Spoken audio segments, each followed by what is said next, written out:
Hey guys, sorry for being so late. That cab took a long time. I was grocery shopping.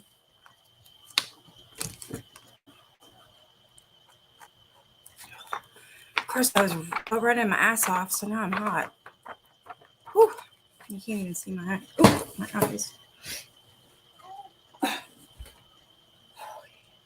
There. Hey Dragon. Hey Delicado. Hey Lori. It was a it was a dark and stormy night. The sun was shining bright. A barefoot boy with his father's boots on tripped over a dead cat and killed it. Oh no! But he was already dead.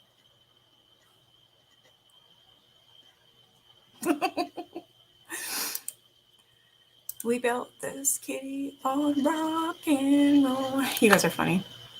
Hey, Bella and Punky's mom. You love scary stories? Good.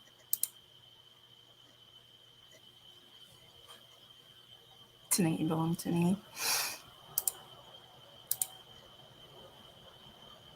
The Flannan Isle Lighthouse Mystery is a good one. Ooh. Yeah, I was a bit late. Sorry about that. Hey, Dad. Ladies and gentlemen, hobos and tramps, cross-eyed mosquitoes, and bow-legged ants, I come before you to stand behind you to speak on a subject I know nothing about. It's okay, I'm not doing anything bad tonight. I'm just reading ghost stories. A deaf policeman heard the noise and came and killed the two dead boys. If you don't believe my tale so tall, go ask the blind man. He saw it all.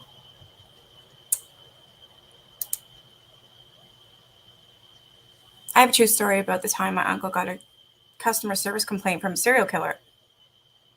You've got to tell me that story like tonight.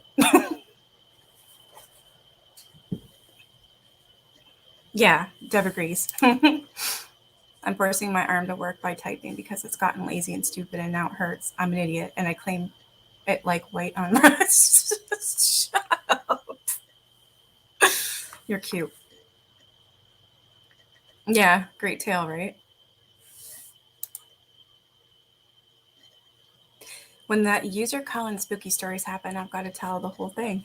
My uncle had been, and it's creepy how close they would have been to death. Wow. Yeah, I forgot to mention this will be open panel. Every single night at 7 p.m. I'm going to do this. Anybody with stories are more than welcome. Hey, Mama 3. Hey, Sally. Hey, Cool Gamer. It's Rita.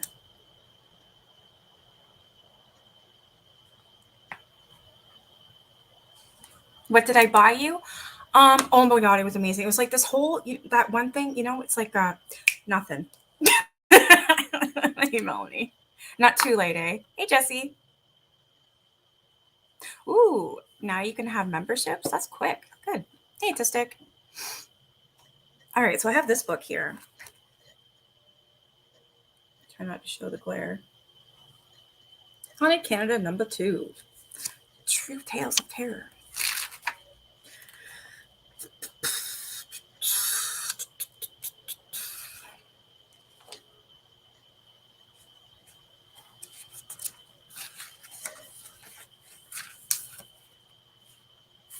This one is called Home Invasion. Oh, I need some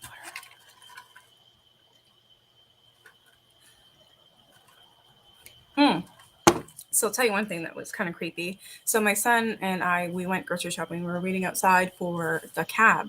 And then this one car was celebrating early, I guess. It had like an arm from here up in the hand, and it was wearing a plaid shirt, and it was hanging out the trunk of the car. So it looked real, right? My son's like, Mom. I'm like, what? He goes, look. I'm like, oh my God. I start laughing. He's like, there's a body. I'm like, no, I'm telling you. He's like, is that a prank? I'm like, go look. So he went up, he's taking pictures, and I'm just laughing. The couple came out and they were really, really young, eh? And I'm laughing and I'm going like at my kid, eh? So I was trying to get them to scare him, but they didn't. But they're like, yeah, it's a prop. He's like, oh, okay. Hey, Joe. Your husband and son is out. So what I'm going to do is I'll just read it. These are really short, like really short. Actually, I think this is the longest one. This is the longest one. And it's called Home Invasion.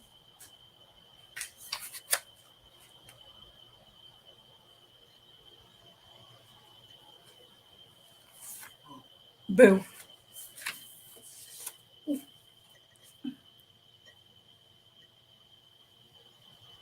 I think this one's about the Prime Minister, the old one. I think so. Gonna grab some water? Yeah. I'm thirsty. All that running around. All right. So this one's called Home Invasion. And this was in Baldoon, Ontario. When John T. MacDonald moved his bride into the house he'd built near his father's, he was looking forward to a happy, peaceful life raising a family there. He planned to keep farming the land he shared with his dad in the little village of Baldoon, not far from what's now Chatham, Ontario. Things went pretty much as planned until 1829. So a lot of these are fairly old. Oldies but goodies. By then, the MacDonalds had 3 children. One still an infant. Jane, a teenage cousin of John's, was also living with them, helping Mrs. MacDonald with the children and the housework. But early in the summer of 1829, the MacDonald home began playing host to some very unwelcome guests. Late one night, Mrs. MacDonald awoke to the sound of someone moving around in the kitchen. Frightened, she nudged her husband awake, and they both lay still in their bed, trying to figure out what was happening. The noise grew louder, as if several people were now trudging outside their door. Then they heard their baby cry. It slept in a tiny room off the kitchen, and its cry was a call to action. MacDonald leaped out of bed, yanked open the door to the kitchen. What he found left him stunned and confused. The room was empty and eerily still. After comforting the baby, the MacDonalds decided to keep quiet about what had happened, and they didn't tell their neighbors about the footsteps they heard marching loudly up to their front door on the nights that summer, or about how, every now and then, some family members sensed an unseen presence following them around the house. The last thing they wanted was to have everyone in Baldoon whispering about their house being haunted. But people started talking openly, not just whispering, when word got out about what had happened in the MacDonald's barn later that fall. Many of Baldoon's farmers were working together, bringing in the last of the harvest. Several young women, including Jane, had gathered in the MacDonald's barn to make straw hats. Suddenly, without warning, a heavy log beam came crashing down to the barn floor not far from the girls. Startled, they regrouped in another part of the barn and went back to their hat making. Not long after, another beam broke loose, and then another. Unharmed but frightened, the girls scurried out of the barn and took shelter in the house. Feeling safe in the kitchen, they began to calm down, but not for long. Even though no gunshots rang out, bullets started piercing the windows, leaving small round holes in the glass. The bullets didn't whiz through the room. They simply fell to the floor after coming through the panes. But the young women feared for their lives. They fled from the house and headed across the fields to another farm. Yeah, I'd be scurrying too. You got an orange juice instead? Hey, Kira. At first, the neighbors didn't believe the girls when they blurted out what had happened. Then a young man who stopped by the MacDonald house looking for Jane showed up. He had noticed the holes in the windows and had gone inside to see what was wrong. He'd seen the bullets on the floor and slipped one into his pocket. When he pulled it out, the girl's story started to ring true. It also started to spread, and before long, the community of Baldoon was abuzz with reports of the unnatural events taking place at the MacDonald's house. Over the next several months, more bullets flew through the windows, then stones and lead sinkers used to hold down fishing nets. The scary incidents usually took place in the afternoon and early evening, so groups of curious neighbors were often on hand to witness them. They saw just not projectiles flying into the house, but also kettles full of boiling water lifting off the hearth, chairs and beds moving as if being pushed around by invisible hands, and knives whipping across the kitchen. Amazingly, no one was hurt by any of this, at least not physically. I wouldn't last 2 seconds in that house. Sounds like my childhood. But McDonald's were suffering. They could find no sane explanation for what was happening to them, and they no longer felt safe in their home. Desperate, they turned to prayerful priests and ministers, psychic researchers, and spellcasting witch hunters to end their torment, but without success. If anything, things got worse. Small fires started breaking out all over, in the closets, cupboards, corners of every room in the house, and outside in the barn. Family and friends spent long hours on fire watch duty, rushing to douse the nasty balls of flame wherever they mysteriously flared up. But one morning in the fall of 1830, the fires got the better of them. As the McDonald's sat in the kitchen eating breakfast, the house began to fill up with smoke. Escaping with just the clothes on their backs, they joined the volunteers who raced over to fight the blaze as soon as they spotted the smoke. But their efforts were in vain. The house was left blackened, a burned out shell, and not long after that, so was the barn. The people of Baldoon were quick to help MacDonald rebuild, and to let the family stay with them in the meantime. But it seemed as if the unnatural force that had plagued the MacDonalds for so long was following them. The neighbors, fearful of the flash fires and the moving furniture that invaded their homes too, eventually gave up trying to house the unfortunate family. Shit, you scared me. Yeah, go that way.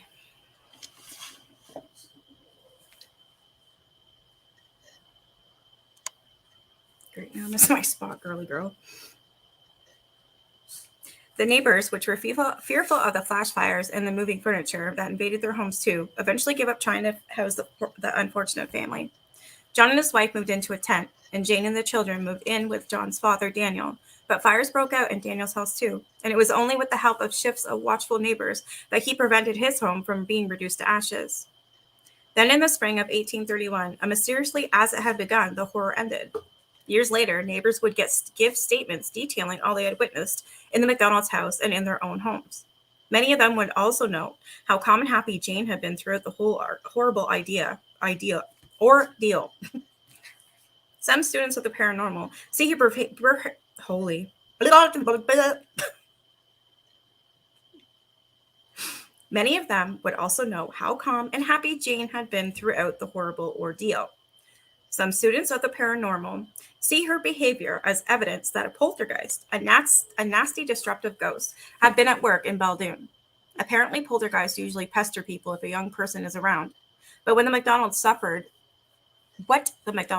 was much more than the pestering. It was torture of the worst kind, frightening torment by unknown forces for no reason at all.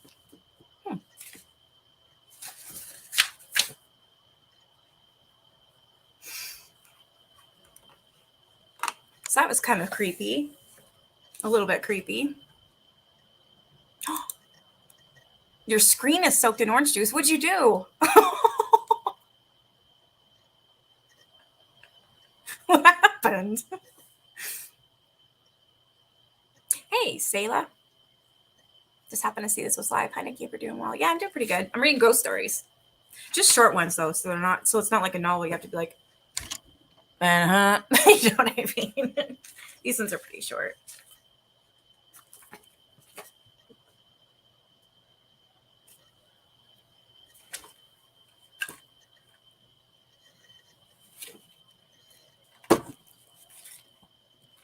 You scared me, so I'm scaring you. All right, this one's called Alarming Fires, and this was in Nova Scotia. I jumped and made you laugh, hence this. My cat scared the shit out of me. She's like, whoosh. So this one's called Alarming Fires, and it was in Nova Scotia. Nearly a century after the McDonald's were tormented in Ontario, and more than 150 kilometers east in Nova Scotia, another family named McDonald suffered through a similar nightmarish experience. Hey, CJB, somebody sent me a screenshot that you had said some stuff about me to somebody. I'm not sure who it was to exactly, but somebody sent me a screenshot, and I want to thank you. It actually brought a tear to my eye. Yeah, it was sorry, I'm gonna rat you out, but it was Kira. She sent me it through Twitter. I was really, really, really, really nice of you. It was. Thank you. I really appreciate that. It made me feel a lot better.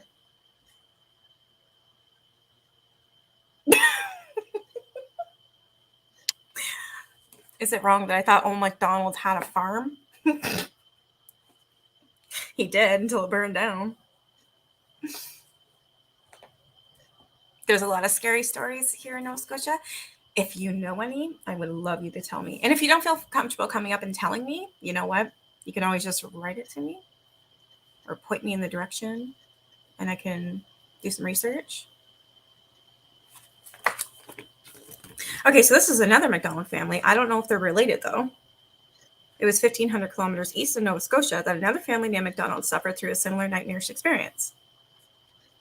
In the early 1900s, Alexander MacDonald, his wife Janet, and their adopted daughter Mary Ellen lived on a farm near, I don't even know how to pronounce this, Kildonia Mills, I think, and about 40 kilometers southeast of Antigonish. Like John MacDonald and Baldoon, Alexander MacDonald tried not to let the warning signs that something strange might be happening on the farm worry him. Yeah, it's almost Halloween. You got 30 more days, Dragon Mama.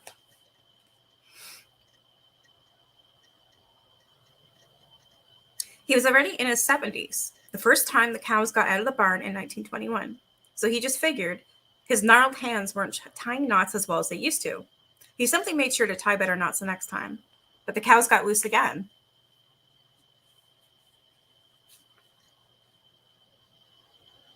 Yeah, I didn't know if you would be comfortable or not, Joe. That's why I said if you're not, just let me know what the story is or where I could go look for it.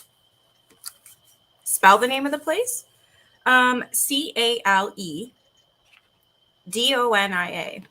So it was like a Caledonia.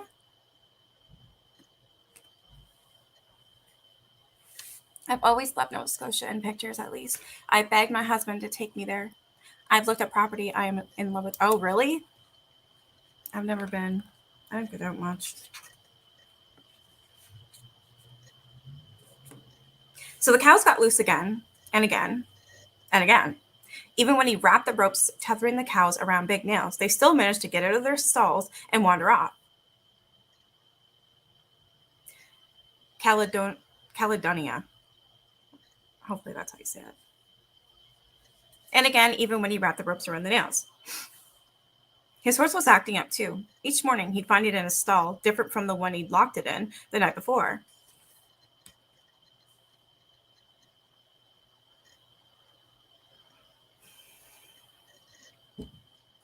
I'm good. I'm glad, Jesse.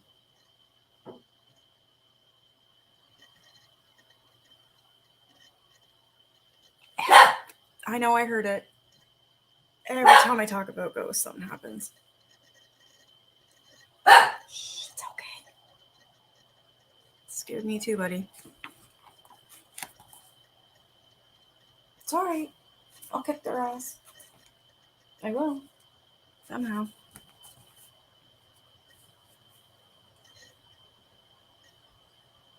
For 2 weeks, the cows kept escaping, and the horse kept switching places. That's kind of weird, eh? You heard a knock too? Every time I discuss anything paranormal.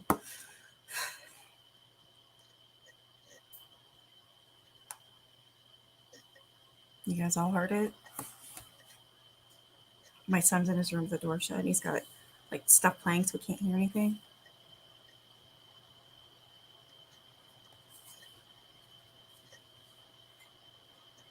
For 2 weeks, the cows kept escaping, and the horse kept switching places. Then, to MacDonald's great relief, these strange goings-on stopped. Later, he would look back on them as minor annoyances, compared to what he had to cope with in January 1922.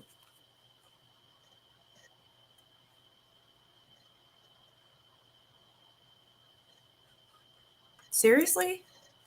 May I ask who, Selah? I'd love to hear that somebody actually does. That was going to come out bad. But, I don't know. I just need to hear good things sometimes, you know? You didn't hear what Trey said? I think it was that.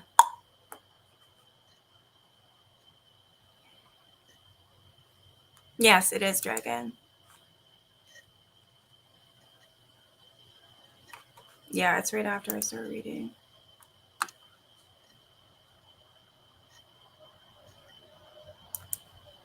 That was the channel?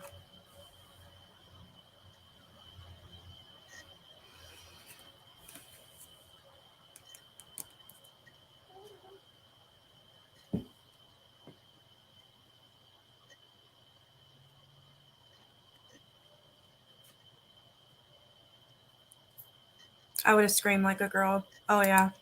Definitely, Sally. Okay, so compared to what he had to cope with, this was minor annoyances compared to what he had to cope with in January 1922. MacDonald could explain away the first fire that started in the early hours of January 6th. He didn't discover it until he came downstairs in the morning and found a burned out hole in the kitchen ceiling above the wood stove. He couldn't understand how, but he decided that glowing cinders from the stove were to blame.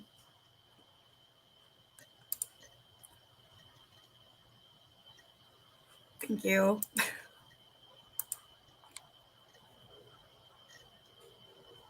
Oh, that's a really sad case. I really wish it would get solved. I really do. Thanks, Jesse.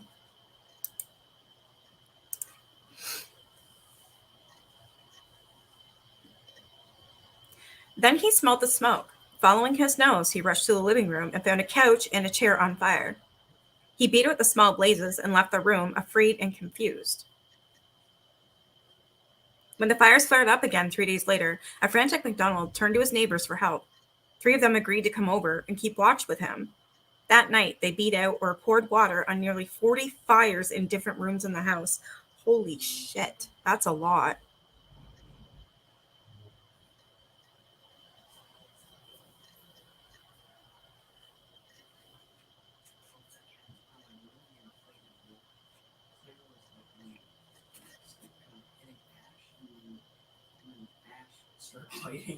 Start biting Claire's ear. He's like I don't know, they're all animals are weird tonight.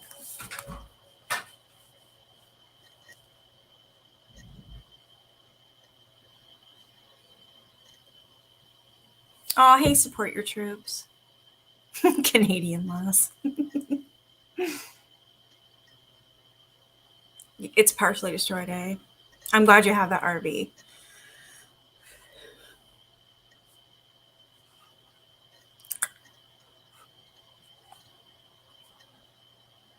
You're awesome. Thank you, Sayla. Hey, Kinsey.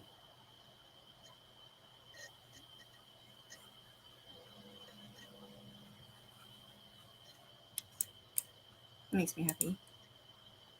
I love that name, Gatsby, for your dog. Your dog was looking at the wall and growled. It was the size of your. Well, what? Gatsby and little girl. My dog was like dogs looking at the wall and growled. It was the size of Yoshi or a rat terrier. She had been gone for 3 years ago. Oh. I have a cat. I used to. His name is Mo. Um, I still see him out of the corner of my eye. I actually have a picture of him. I gotta find it and I'll show you guys. Of his ghost. Oh, can't see.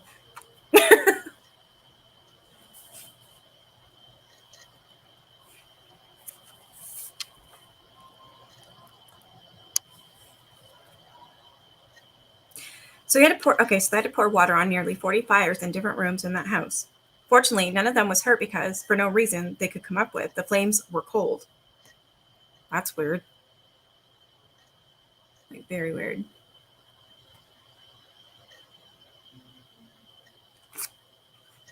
Yeah, I know. That's why I don't know. I love stuff like this. I just don't. I don't want to be bugged by them tonight. You know.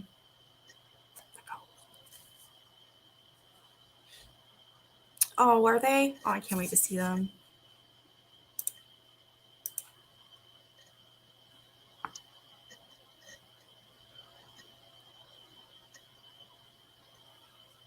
Yeah. I want to go on a ghost walk. I went for one near me, and it was pretty freaky.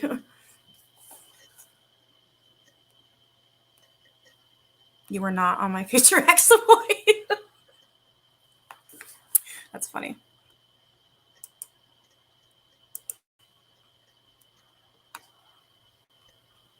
And I'll keep kicking your ass for that too, Deb. I'm here. I'll annoy the hell out of you. Yep.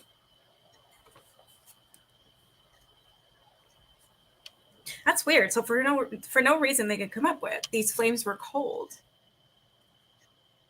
The fiery flare-ups continued the next day, and the day after that. Finally, Alexander, Janet, and Mary Ellen couldn't take it anymore. Exhausted, confused, and absolutely terrified, they decided to go and stay with neighbors for a while. By then, word of their torment had reached Halifax. Never one to pass up a good story, W.H. Dennis, the editor of the Halifax Herald, ran an article about it. Several weeks later, he sent a reporter named Harold Whiddon and a detective named B.O. Carroll to follow up on what had been going on at the McDonald's farm.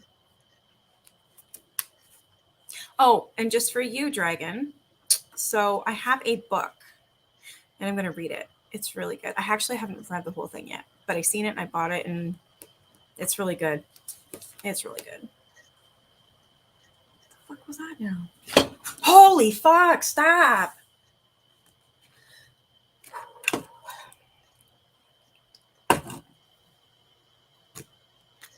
When they arrived in the mills, Alexander agreed to take them to his house and spend the night there with them. Most of the furniture had been moved outside when it caught fire. So when it was time for bed, the three men settled down on a pile of rugs in the dining room, huddled under blankets to keep out the winter chill.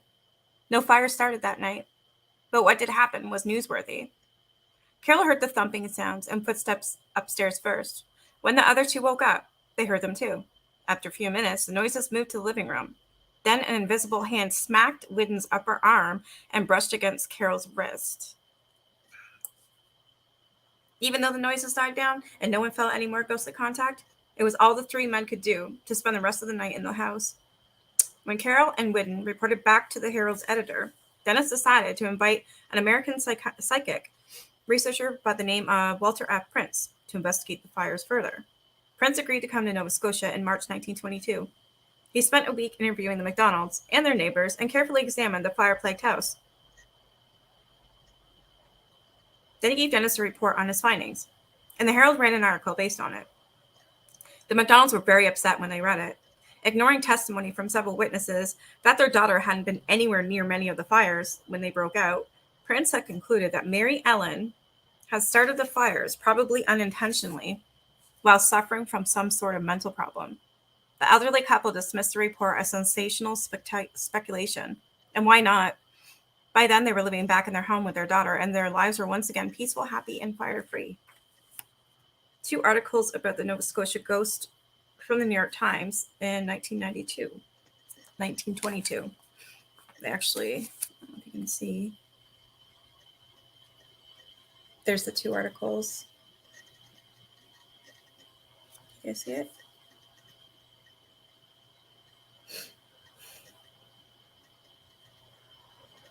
The Gettysburg. Amazing.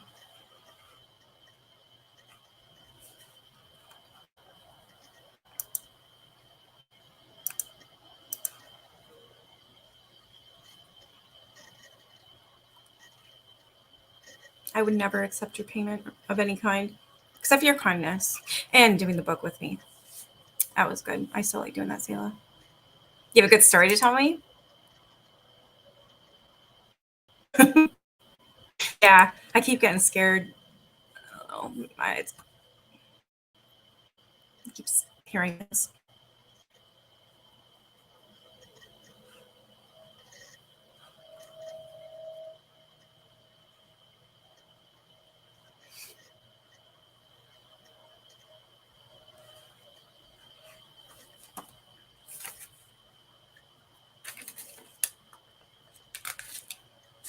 This one's short and sweet.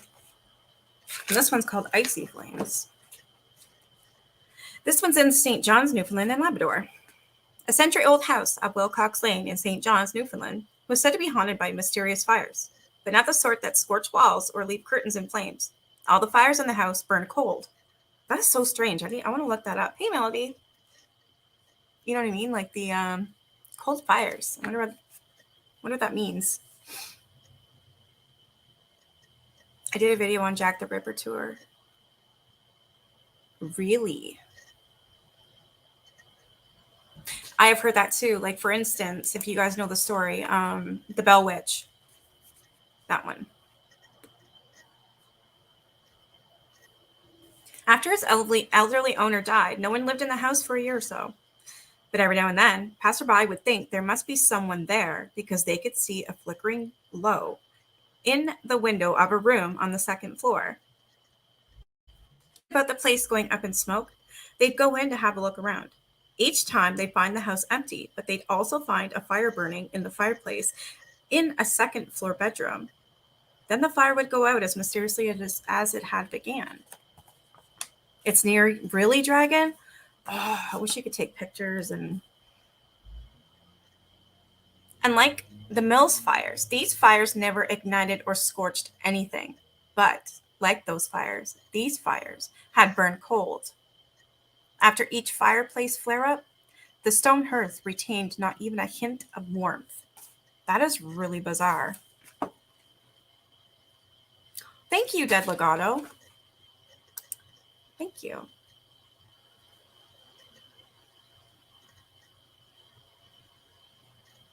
Oh, what? You're joking.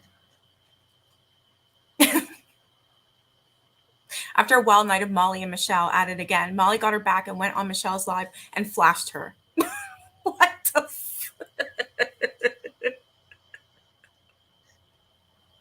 Wow.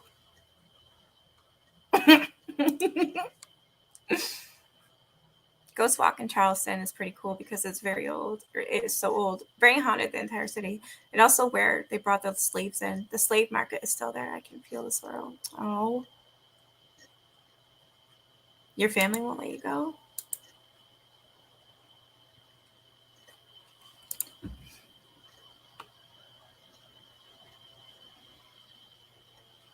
$3 a night. That's incredible. You just saw that video about it? Yeah,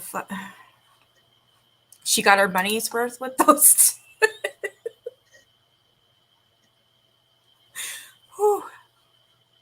Maybe. I don't know what's going on with those two. Good. I'm glad you're safe from these storms. Like, I watched a few videos and they're really bad. Like, people are dead. When was this? Sorry, Teresa. Michelle dropped in Molly's lap and Molly let her talk. She was really nice and she's been very concerned. It was such a nice live. Good. Finally, about time. It made your day. I'm not involved in all that drama. I'm backing out of a lot of the drama stuff. They get on and attack each other and yell bullshit back and forth. They also cut down friends. No, thank you. Exactly. Same. It's too much. That's why I've been backing off KJ a lot. I've had enough. Oh, monster surfacing. This one's in British Columbia. The Lake Okanagan one. So we've got our very one. I think everybody's got a Loch Ness. I don't know. So, I don't know. These girls are crazy. You want to go to Queen Mary? Me too. That one's pretty scary. All right, so this one's monster surfacing in British Columbia. First Nations people feared the Na'atik. No, I'm not pronouncing that right. I'm not even going to try. We got a peepee in Lake Pippin.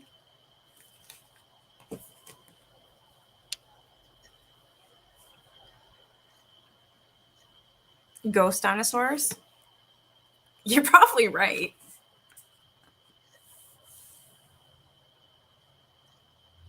So the First Nations people feared this monster. They wouldn't go fishing near its home without first offering it a living sacrifice, often a dog. How dare they? Chicken or a duck?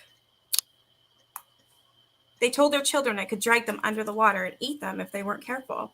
They gave Europeans similar warnings, and they arrived to explore the West Coast. But what was it, and where did it live? Okay, let's see if I can pronounce this one. Naitaka. Okay. Also called Naitaka, was said to be a long, looped backed lake serpent with a horse-shaped head, bright eyes, and according to some, pointy horns and fins.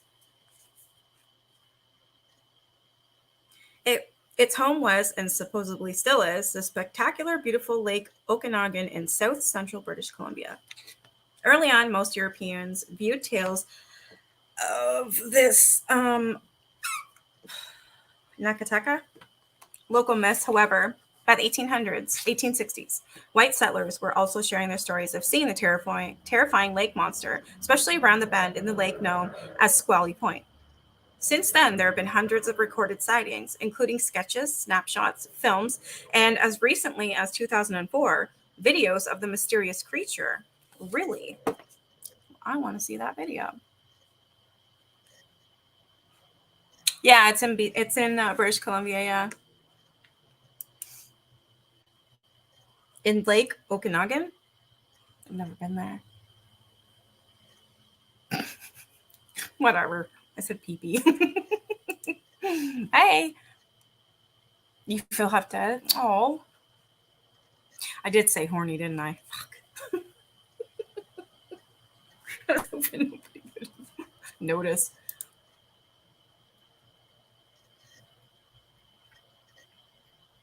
Shut up. It's kind of. You have a champ that lives in Lake Champlain.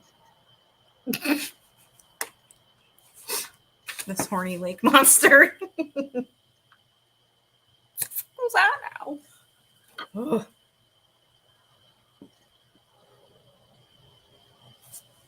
So early on, most Europeans viewed tales of this lake monster local myths. However, by the 1860s, white settlers were also sharing their stories of seeing the terrifying lake monster, especially around the bend in lake known as Squally Point. Since then, there's been videos of the mysterious creature since as recent as 2004. By World One, Nataka had come to be known as Ogopogo. Has anybody heard about that? Ogopogo? You ever heard of that, Joe? I've heard of Ogopogo. A name taken from a song that was popular at the time. But a silly sounding new name didn't do much to lessen some Okanagan Valley residents' fears about its lurking presence in their shimmering jewel of a lake. By then, local history buffs were writing books and newspaper articles about reports of early sightings, and reading these stories fed their fears. You have heard of them?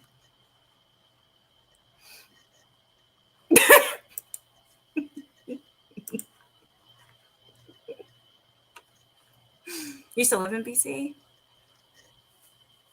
Thanks, Teresa.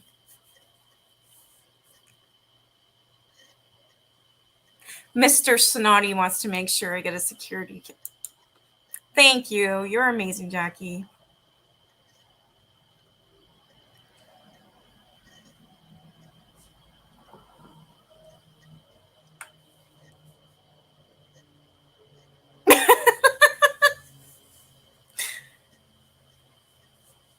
Hey, Brenda. Yeah, just relax and listen. I'm kind of just goofing off, reading some of these ghost stories from Canada.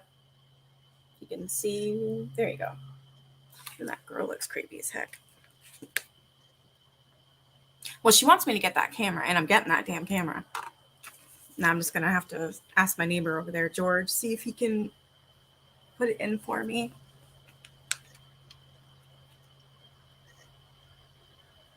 One such report told of the horror experienced by a man named John McDougall back in the 1850s. He was paddling his canoe across Lake Okanagan near what's now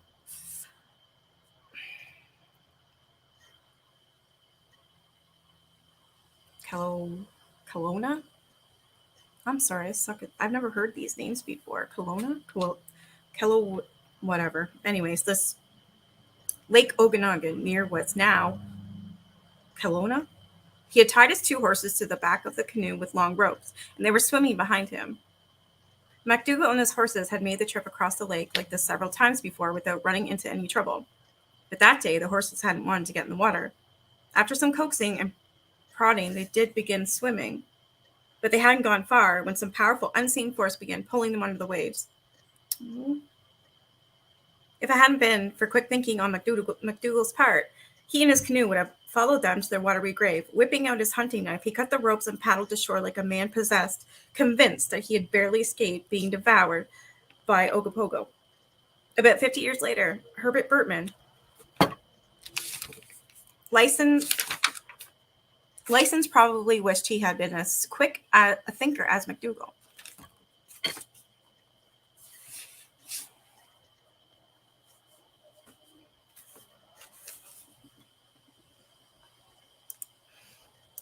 I did get it the first time? Okay. Some of these names I haven't heard.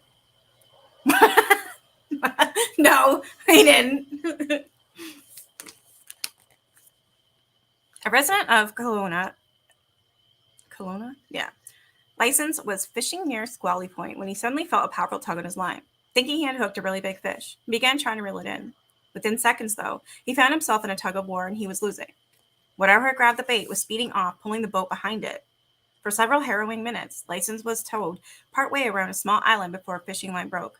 Releasing him from what he felt certain had been a nearly deadly encounter with Ogopogo. There aren't so many 20th century stories of people being terrified by an Ogopogo sighting. Instead, over the years, Ogopogo had gained a reputation as a tourist attraction. Signs claiming to be home to the lake monster have sprouted up throughout Okanagan country. Reports continue to come in about a dark serpent-like creature anywhere from 5 to 15 meters long and more than half a meter wide, poking its head up in the lake. Descriptions of its size and head shape vary, but almost every one refers to Ogopogo's looped back and how fast it can move through the water. It's easy to understand why many tourists and residents alike might look forward to catching a glimpse of such an impressive beast, especially from the safety of the shore or a big boat. But it's also easy to understand why, back in the summer of 1968, Sherry Campbell, a Kelowna teenager, was anything but thrilled when she saw Ogopogo. She was water skiing at the time. When she spotted the huge, dark, curved shape drifting ahead of her, she panicked, fearful that its head might rise up at any second. She let go of the tow rope and sank down into the water. Her friends in the boat whipped around and picked her up. Safe on board, Sherry pointed out wildly in the direction of the beast. Her friends also saw Ogopogo that day before it slipped beneath the surface, cutting through the water as swiftly as a speedboat as it swam away. Sherry Campbell didn't go water skiing or swimming in Lake Okanagan again that summer, and there are still some people in the area who take the same cautious approach that she did. But there's no proof so far that a monster lives in that lake. One theory is that Ogopogo is an ancient type of fish called nope, not doing it. Thought to be extinct until the late 1930s. Another is that it's a relative of a reptile called nope, not doing that either. Somethinosaurus, a survivor of the dinosaur age. And another is that it's simply the product of people's overactive imaginations when they've watched a bunch of ducks or seals swimming in a row in the distance. But theories like these don't hold much water with some of those who've reported Ogopogo sightings. They know what they saw, they just don't know what it was. In 1987, sighting of Ogopogo in Lake Okanagan, BC, the head, neck, 4 humps, and tail section are visible. I don't know if you can see this, but I'm going to try. So apparently it's this thing there.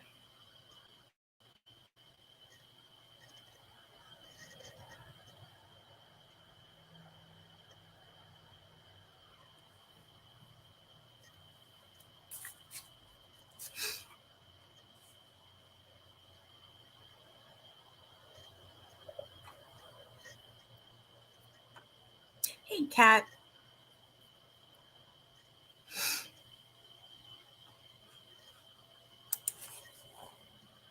Yeah, I know. I know you do. I do as well. Thank you, Jackie. Honestly, thank you. What cat? You could see what? A cat?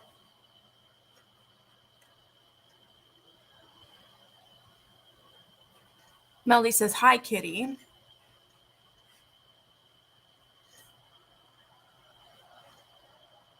And then Brenda says, pretty cat. What cat? There's nothing. I don't know. Hey, Jill. It does seem weird, eh?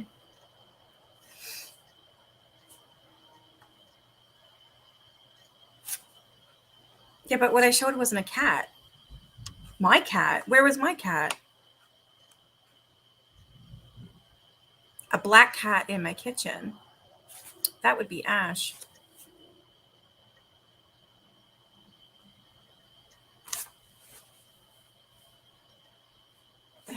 I still have all my groceries on my stove. I haven't put them away. You saw a little dog. Huh. Well, my dog's over there. My cat walked through behind you. Okay. In my kitchen. I'm sorry. I have to go see, because if not, that's going to freak me out.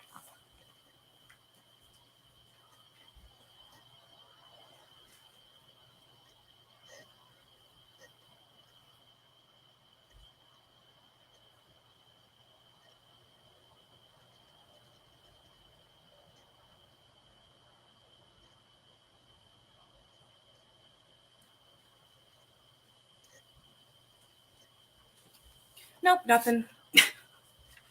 Maybe it went the other way. I don't know. We always see a cat walking around here. We don't know who it is. I don't know.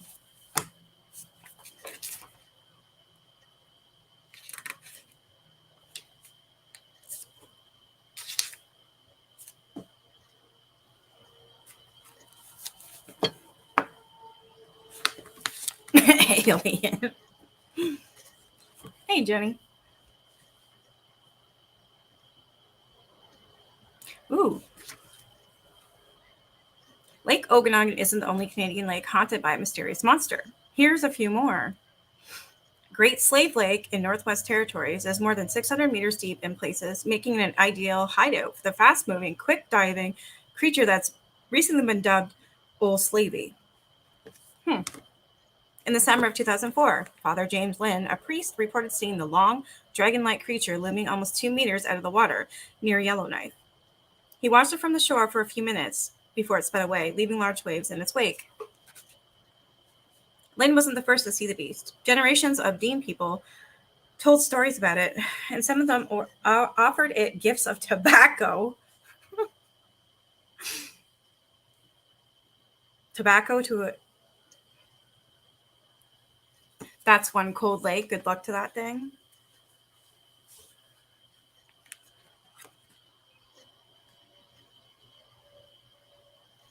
Yeah, they offer it gifts of tobacco when canoeing on the lake. When news of Lynn's encounter became public, other locals came forward to report their own sightings of the huge unidentified reptile that seems to be lurking in the icy depths of the country's fourth largest lake.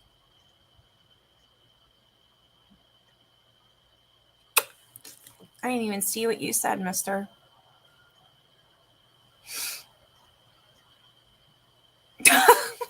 You're grounded. Support your troops. Oh my god, my nose is bugging me. It's itchy.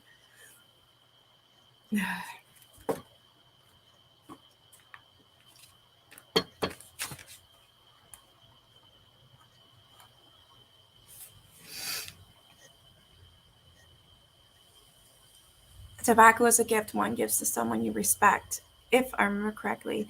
In Native culture, I mean. Oh, cool. I didn't know that. Have a good dinner, Dragon Mama.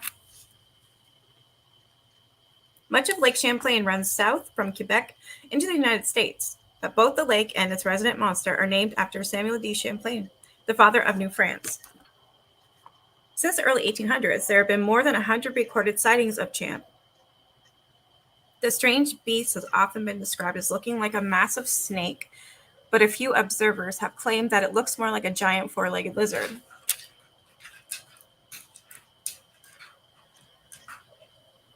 Oh, fucking cat. Again, the black cat.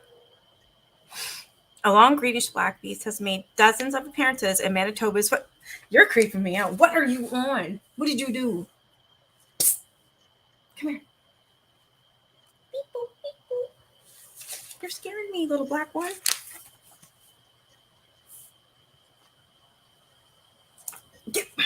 You're nuts. Well, you. Ash. Jeez. Hey, Benita.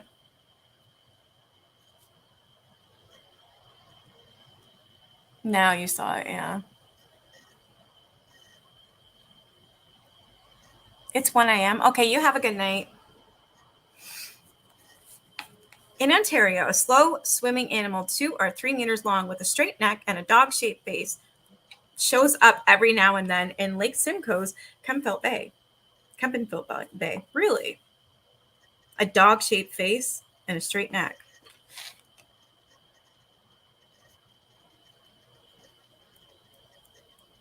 A few experts who have studied snapshots in a film of Ogopogo named after its British Columbia cousin think it might just be a really big freshwater seal. Memphier in Quebec's Lake Memphremagog, or something like that, has been sighted more than 200 times since the early 1800s. Startled boaters have described it as being a long-necked, humped-back, serpent-like monster anywhere from 7 to 12 meters long.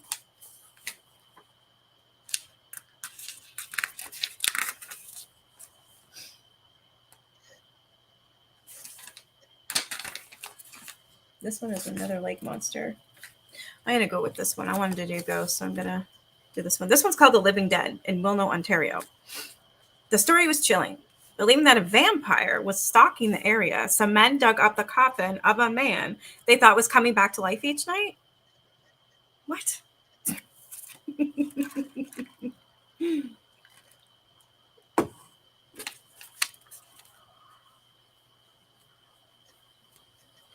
When the lid was pried off, the dead man sat up instantly. The bravest among them pounced, cutting off his head and quickly reburying his remains. Headless, he could no longer pose a threat to the living. I don't ever remember reading this. Jan Perkowski, an American University scholar of Slavic or Eastern European culture and folklore, included this and other bizarre accounts in a report he released in 1969 after interviewing several unnamed individuals in Wilno, Ontario, a small village just south of the eastern tip of Algonquin Park. That's kind of close to me. Sally. Wilno is the oldest Polish settlement in Canada. In 1859, its first settlers came to their area from the Kaszubie region of northern Poland. The people of Wilno are proud to their heritage. When various mainstream newspapers and sensation-seeking tabloids picked up on Perkowski's report and lurid headlines screaming that vampire beliefs lived in the Ottawa Valley, the proud people of Wilno were furious. They got even angrier when they learned that the Museum of Man in Ottawa had paid Perkowski to do his research as part of its preparations for an exhibition on Slavic culture in Canada. Why they wanted to know, would the government pay for something that would make them the object of ridicule? Perkowski stood by his report. He had interviewed transcripts and completed surveys to back it up. Really? Besides, some reporters wondered, why were there so many white crosses along the roadsides around Wilno, if not to ward off vampires? Sorry, this kind of seems ridiculous, but whatever. And why did locals cross themselves whenever they drove past them or through town line crossroads? Yeah, really. How can they be upset? Hey, Cinderella.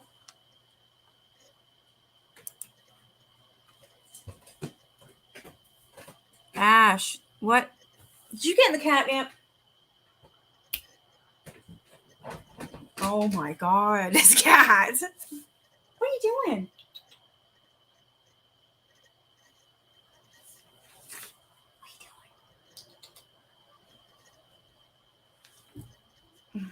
Here, go in the window. Get in the window. Yeah, get in the window. Here, you want to cuddle? Come here. Oh, you skinny little bugger, you. What's wrong? There you go. Say hi.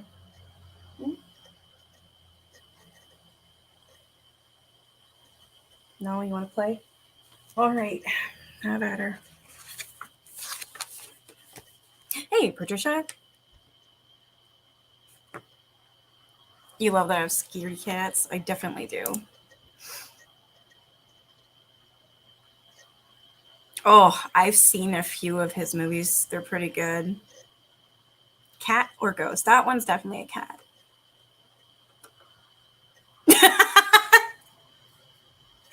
Nice butthole.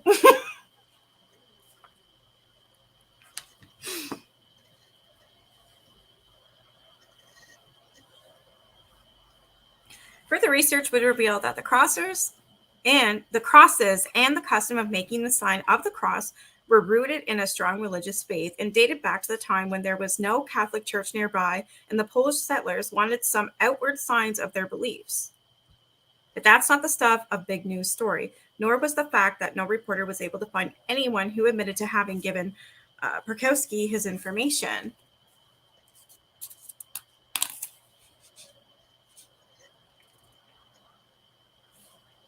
Yeah, I don't know if they were a spammer or not. Kind of seems so, eh, Teresa?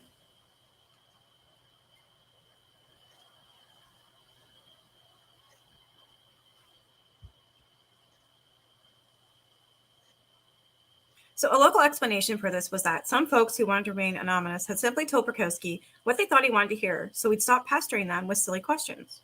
It's also possible that back in the 1960s, a few people still held a faint belief in stories passed down from their ancestors about vampires and keeping them at bay with crosses and garlic. But the only reason someone in Wilno would hang up garlic these days is to dry it out. Still, there's one ghost story that persists in the area. It's about a beautiful young woman named Stefania, who lived in Wilno long ago. Tragically, she came down with a mysterious illness that left her ranting and feverish. At night, she would escape from her father's house and walk through the village, her eyes glowing in the darkness. After she died, her heartbroken father didn't bury her right away, believing if he left her body outside for a few days, she would be freed of any evil forces that might have possessed her. But overnight, her body disappeared. When her father discovered that it was gone, he set out on a frantic search for her remains. Her lifeless body was eventually found lying in the graveyard, but Stefania's was never found. Oh, sorry. His lifeless body was eventually found. So the father's body was eventually found lying in the graveyard, but his daughter Stefania's was never found. Father and daughter are said to be the only two ghostly apparitions that are occasionally seen walking through the cemetery. That's assuming, of course, they really are dead.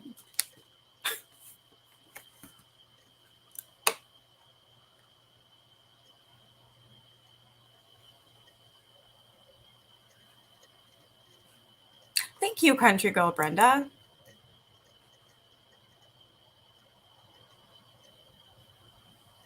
Yeah, support your troops, got them.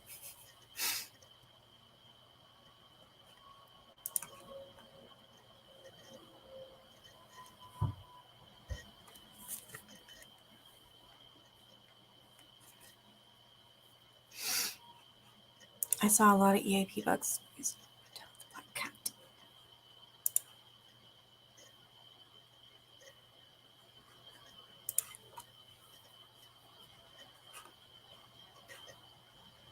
Most of his work is short stories, a couple of others.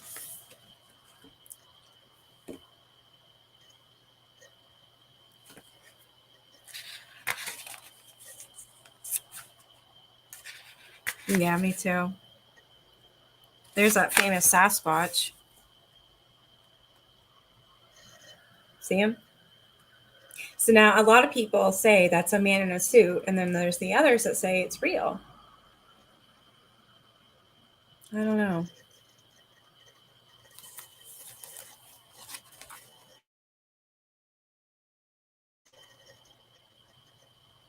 But this isn't Canadian, so I don't know why it's in here.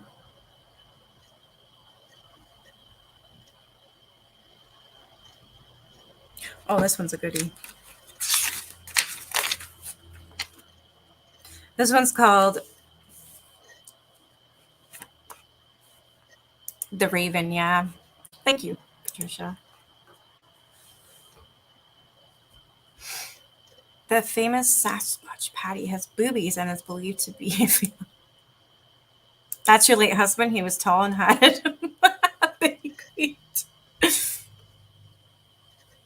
It was a man.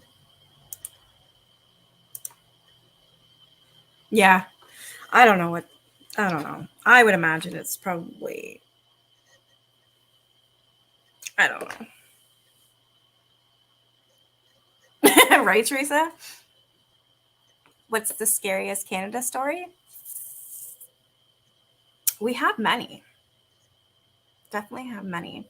I'll go through these books. Like I said, they're little short stories, so we'll go through them. There's animals, there's UFOs, there's monsters, there's ghosts. Here's one right here. It's called Victoria's most haunted in British Columbia.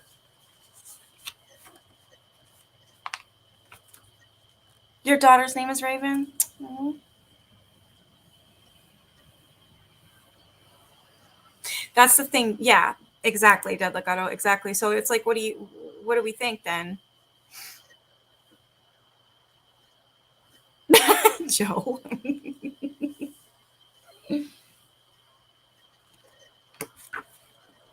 All right, this one's called Sasquatch Tales. The word Sasquatch comes from dialects of the Sicilian, language spoken by many West Coast Aboriginal tribes. For centuries, they had shared stories of a mysterious group of hairy giant-like wild men, Sasquatches, who roamed the northwest Pacific coast and offshore islands.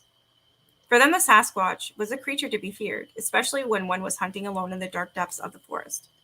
Some of these early stories spoke of its being violent and ready to maim or capture humans. You do believe, Deb? Is Bigfoot real? That's $1 million question, Jenny. I don't know. Now that it's past 7, if you want me to tell my spooky stories from Minnesota, I'm here. Oh, I can't wait. I'll just read a little bit. What time is it? Yeah, let's read a little bit more and I'll get you to come up. When Europeans first heard the Sasquatch tales, they dismissed them as fiction. But over the years, several settlers also began to come forward with more reports of seeing the big-footed creature. Only one of the hundreds of recorded reports involves anything more than a simple sighting of the reddish-haired humanoid lumbering out of the woods and startling people. In the 1950s, a British Columbia logger named Albert Otsman came forward to speak of how he had been kidnapped and held by 4 Sasquatches 30 years earlier in 1924.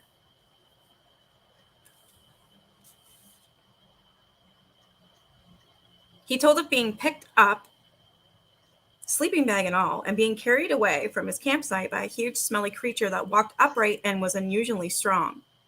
Osman claimed to have been forced to stay in the Sasquatch's cave-like home for nearly a week before he finally escaped, unharmed but so frightened and confused that he dared not tell anyone what had happened to him. Besides, he figured no one would believe him. Lots of people didn't, but more became believers when Roger Patterson and Bob Gimlin showed up in 1967 with a 60-second long film of a large female Sasquatch they claimed to have spotted in the mountains of Northern California. But in 2004, an American named Greg Long published The Making of Bigfoot, The Inside Story. In that book, Long revealed how Patterson had staged the film, hiring someone to dress up in a costume made to fit most descriptions of the Sasquatch. But researchers have made plaster casts of some huge footprints after some very reliable people, including police officers, reported seeing the mysterious creature. So some West Coast hikers still feel shivers shoot up their spines when they spot a dark shape moving in the bush ahead of them. Most likely it's a bear or a moose or a deer, but what if it's a Sasquatch? Here's a little short one.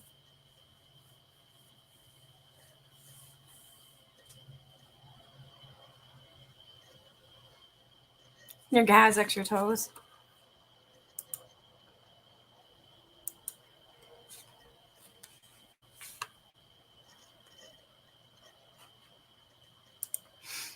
True believers. This one's in Quebec and it's called Giant Footprints. It's really short. More than 50 years ago, a hunter named John Pesitut lived near Schaefferville, Quebec, returned home with a tale so strange not even his family and friends were willing to check it out.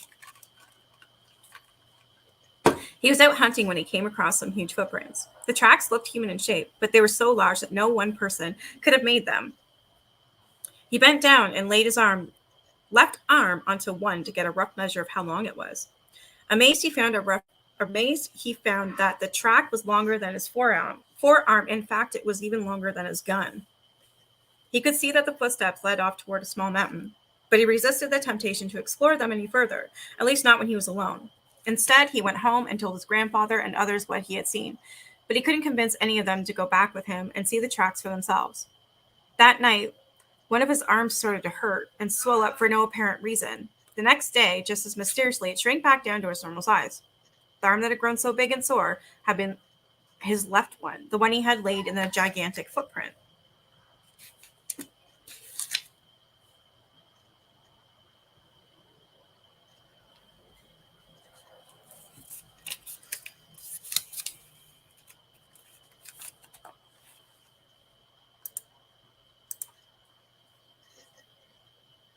Not to my knowledge, Joe.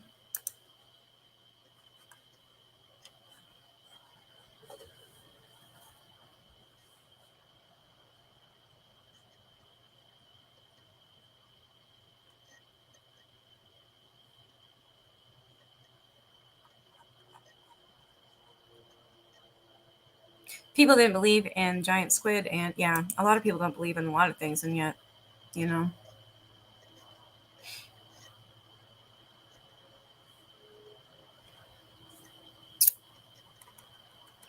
Yeah, if you want to tell your story, Delagago, la la la la. I'll put the link in so you can jump up.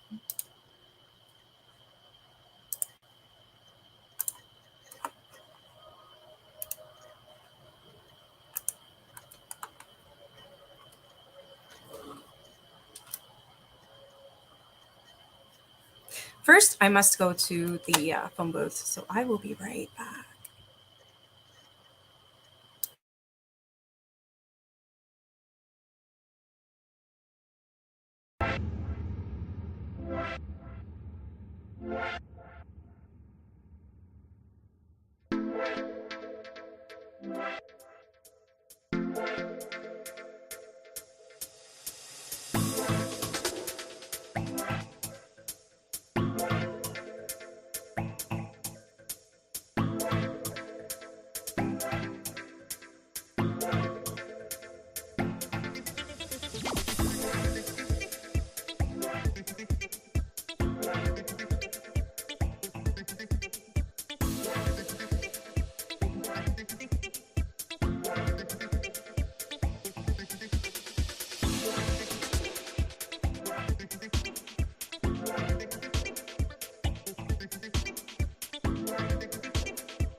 Hey.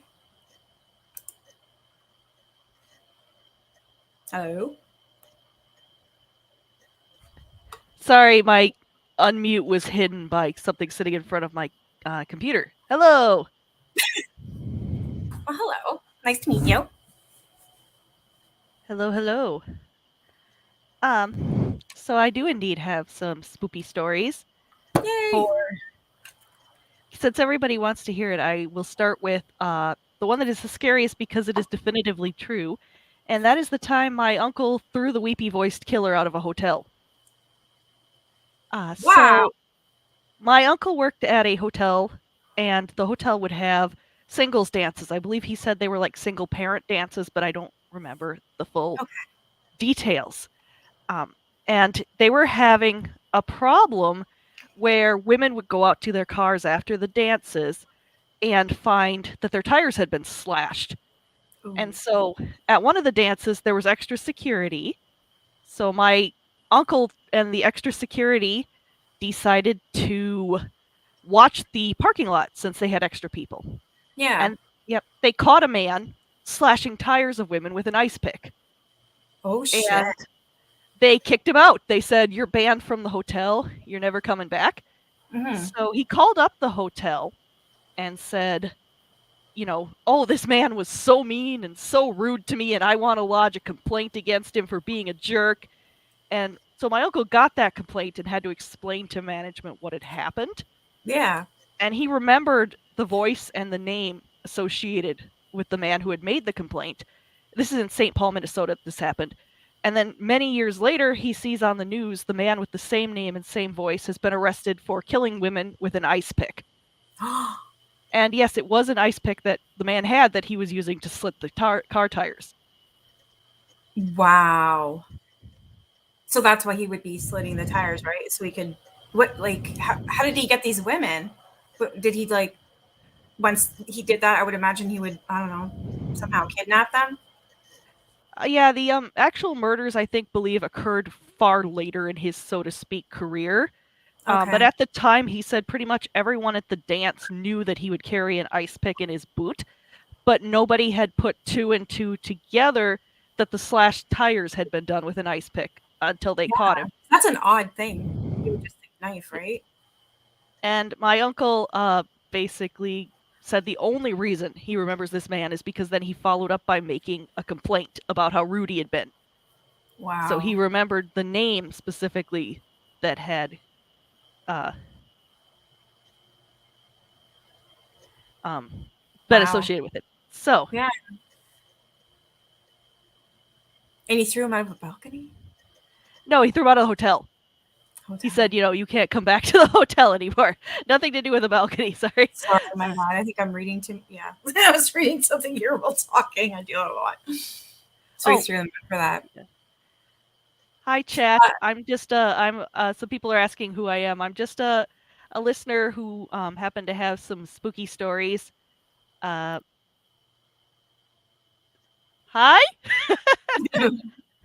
That's pretty cool, though. That's interesting. Yep. And so one of the other ones, I've got a couple of ones if you want to hear them. Spookies. Yes, please. All right. So I guess I could start with one of my mom's stories. Yep. As well, is my mom's mother worked at a hospital that had been closed down, and they were going to tear the hospital down. So my grandmother took my mother to see the hospital one last time before it was torn down. It was derelict. It had been out of service for probably a decade at least. Oh, and wow, yeah. They go into the hospital, and one of my grandmother's fellow nurses is there, dressed in the outfit that would have been popular in the 1950s. So they go into this derelict hospital that's about to be torn down, and for some reason there's a woman in there dressed as if it's the 1950s. No, because nobody was working there. It was derelict. Like almost dressed like she would be back then, as if she still worked there. Yes, exactly. Okay. And they said her skin looked like it had been mummified. Oh. And she was smoking a cigarette. And she looked at them and she said, "You need to leave." And they just got the heck out of there, because even if she was a real person, would you really want to be wandering around a derelict hotel, confusing with my earlier story, a derelict hospital with somebody who's there in a nurse's uniform that's at least 40 years out of date? Yeah, I would be really, I'd be scared. For sure. I would either think, okay, either that's a ghost or somebody is out of the psych ward or something. I'd automatically just sense danger and be like, "Hey, see ya, bye." I'd be gone. Yeah, they pretty much took off after that, because either it was a ghost or it was a lady who actually was there acting a little creepy. Yeah, that's spooky. Wow. Especially the mummified part. Yeah. They said something was just really wrong with her skin. And I've told that story before, and people are like, maybe she was just a really heavy smoker. But, because she was smoking in the story. But normally, I know that I don't know. I know that the hospital wasn't running or anything, but I'm thinking that you were able to smoke in hospitals back then, right? At the time, do you think? I do believe so. Yeah, so that would make more. I don't know. I just want it to be a ghost, but it sounds like a good thing. I also worked at the Mayo Clinic briefly, the famous clinic in Rochester, and they're the only one ghost story I can particular say that I have any experience with from there is that there was a particular, I would work some nights where I would have to go pick up paperwork and stuff out of doctors' offices, and there was one particular elevator that used to go to what was the nuns' quarters, and the nuns' quarters were on 6th floor. and it was well known that this elevator would randomly stop on other floors, and nobody would get on, but then the 6th floor button would light up. Weird. Is there like a story to it? They just think it's a nun's ghost trying to go back to the old dormitories. Oh wow. Possibly, yeah. That is creepy too. The other one is that I said I would tell Yeah. in your chat previously is the one about the Ouija board that has given the same message 3 times. Oh yeah, I want to hear that one. So, a bit of a warning, this one is a bit, yes, actually creepy. My mother was in possession of an Ouija board that she used when she was young, Yeah. and the message that she received from it, the one time she used it, was from a woman who claimed to have been in hell after being decapitated in a car accident. Holy crap. Now, she gave that board to me when my friends were doing like a spooky party, Yeah. and had she told me the story, but I was the only one who knew the story. So Yeah. I took it to this party, and I had left it aside, and I didn't notice it had been picked up, and somebody was using it until there was screaming. And the Uh-oh. people who had picked up and started using it claimed that they had just spoken to a woman who had been decapitated in a car accident and was now in hell. Oh shit. So the exact same story given by the board to 2 different people who did not know. Yeah. So That's- nobody's allowed to touch that board anymore because clearly there's something. I know where it is. It's all taped and rubber banded shut. It's not coming out again. The same story too, and it's in different places. So it's like the woman's stuck in the board or something. I don't know if that's possible, but Yeah. wow. It's Wonder just, why she'd be in hell. I yeah, always thought, if they were bad people. I mean, she never really, as far as I know, there's never really been an explanation for why they were in hell. But the Yeah. consistent thing is always in hell and a decapitation in a car accident. And again, Yeah. I didn't even know that they had picked up the board and started playing with it until they started screaming. Yeah, I would have screamed too, I think. Oh yeah. They scare me. I haven't used a Ouija board since I was very young. I did it with my cousins. Never again. They scared me. I don't know if they were being serious or not, but they scared me. So, in a lighter thing, then, to lighten things up, because I've just scared half the chat, my family had, since your cat keeps popping in and out, I'm reminded of it. Yeah. My family had a dog that this dog had learned that he could pound on the back door if he wanted to go to the toilet.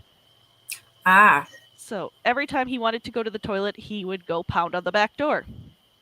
Well, we kept getting waken up for 4 nights after his death by the sound of the dog pounding on the back door. Oh, I would love that. It would probably make me ball my eyes up, but I would love that, knowing that he was there. There's a story I heard that's similar to that. I must have read it somewhere.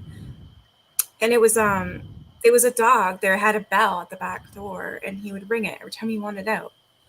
There's a similar story that I read somewhere about that. And they heard the bell. They kept it on. Well, even though he passed away, they didn't take it off yet, and they heard that for every night. It's like comforting. They wouldn't get rid of it either because they wanted to hear the bell because they knew it was their dog. That's cute. Yep. So this was a dumb dog, and our family just joked that he was too dumb to realize he was dead. Aww. And it stopped after about 4 nights. So when you talk about residual energy and stuff, maybe there was just enough of his residual energy to continue for those 4 nights. I would have bawled my eyes out, but I would have been also happy, I guess, to know that he was still there, Yep. I still see my cat Mo everywhere. But it's always at the corner of my eye. I always see him. Yeah, exactly. So, what was knocking on the door for 4 nights and then stopped? Yeah. A couple of other really brief ones are I was doing some babysitting and sorry, I say too much. I was doing some babysitting and I took the little girl out for a walk. She and I are out walking. We're going through their wooded neighborhood and she turns at me and she says, "You have to look out for the clear people." And that was creepy enough in and of itself. And then she pointed and I turned around and I know many people have told stories like this. You know the predator with the invisibility cloak? Yes. just like that. And I know so many people have told that story. I saw 2 tall people who looked like cloaked predators standing in the woods looking at us right at the time she said, "Look out for the clear people." And so I Wow. picked her up, and I have never hustled so fast carrying a Yeah, small child I would back too, to the house. actually. That ever weird. I've never heard something like that before. I've heard of shadow people, but not like, wow. Yeah, I've heard plenty of people now that I've gotten older who say they've seen things that look like the predator. And so I'm just like, Wow. wow, didn't know that. And then some I other can just hear. kind of little stories are that I've got a couple resident ghosts like you've got resident ghosts. I've got actually a pair of legs that follow me around. Holy crap. Blah, that freaks me out. Just hearing that part. Nope. Nope. Nope. I'd be going like this. Leave me the fuck alone. That So scares me. yeah. Blah. When I've had roommates, my roommates have told me that they can see my ghost legs. So more than one person has validated them. And if I'm listening to a ghost hunting show where they're like, "Show yourselves," or they're like, "Knock twice if you can hear us," something will go bang bang, and I'm just like, they Yeah. weren't talking to you. Oh my god. That's why I used to watch stuff all the time, but since I've lived here, I can't. Yep. No way. Too much stuff happens. Just talking about things, yeah, stuff will happen. You'll hear knocks. You'll hear strange noises. Yeah, like the beginning of this stream, it was just like out of nowhere. My dog started barking. I don't know if you were here for that, but yeah, freaked me out. Yeah, so I've seen levitating toys. Specifically, my sister and I both saw a McDonald's Happy Meal toy. I remember it being a McDonald's Happy Meal toy because we both very clearly remember this. It was Yeah. one of those transforming dinosaur ones, and Okay. it rose right off the floor to a height of about 3 or 4 feet, and then Mhm. hurled itself down the hallway. Wow, that's And creepy.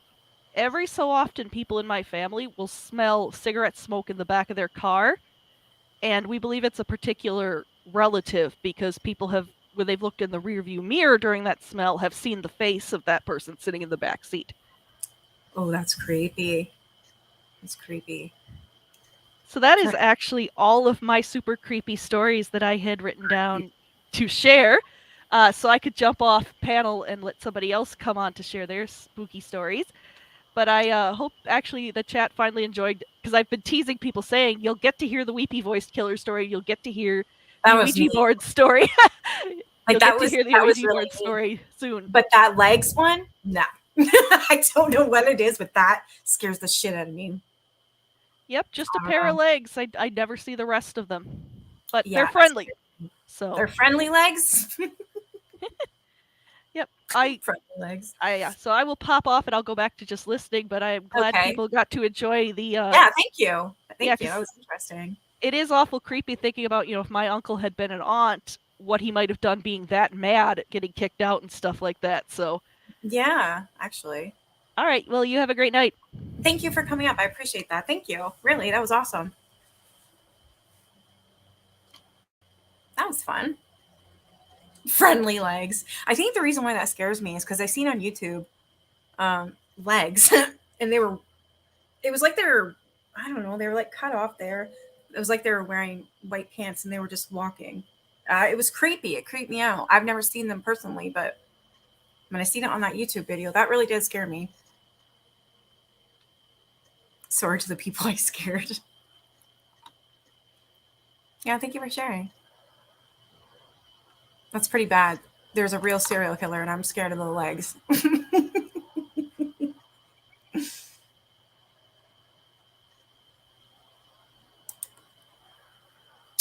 Aw, that means your puppy was still there with you. And you felt your cat. I feel not a lot, but I felt my cat. I don't know. It's like when I have animals, I become almost, I guess, I love them. I'm obsessed with them. They're, they're like my kids. When they pass, like Mo, that was my favorite. He was my baby. He passed on New Year's in 2011. My son was born January 11th, 2011. And January 1st, my cat passed. I came back from a party. Well, actually, it wasn't really a party. It was my sister's house. I come back home and I come upstairs and my cat was underneath my kitchen table with his mouth open. I thought he was playing games with me or something. He's always at the front door when I come home. This time he wasn't. He had passed, and I lost my mind. I was pregnant. So I was even, I don't know, it's too much to handle.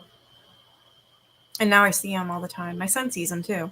I told my son about Mo, that I used to have a cat named Mo, because I have pictures of him still. And same with Kaylee.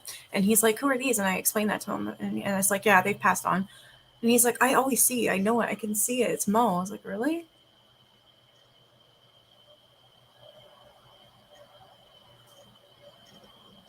Just think of it as a story. Takes a lot to scare you, Sailor. There's weird stuff going on in my daughter's room, like heavy breathing. Oh, shit. I have to see that. I want to see that. I have stories myself. When I was younger, I grew up in a haunted house as well. This one was really bad, like really, really, really bad. This thing fucking tortured me. And I remember, that's why I think I have insomnia and I have really hard time sleeping. I remember, I think it was, I don't know, 14 seems to be the age when this started for me. But I remember laying in my bed and I couldn't sleep. And I was just laying there and I'm tossing and I'm turning. And I heard people having a conversation in my pillow. They were whispering. I don't know what they're saying, but they're whispering. It scared the shit out of me. So then I remember moving my pillow and just laid on my stomach with my head on my mattress. And then my mattress started to breathe up and down. Like, it was just, even now I'm getting shakes. It scared me.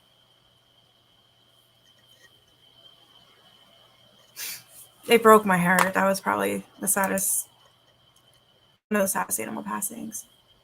Yeah, I don't sleep hardly. I have to take sleeping pills, but sometimes they don't work. They look like women's legs.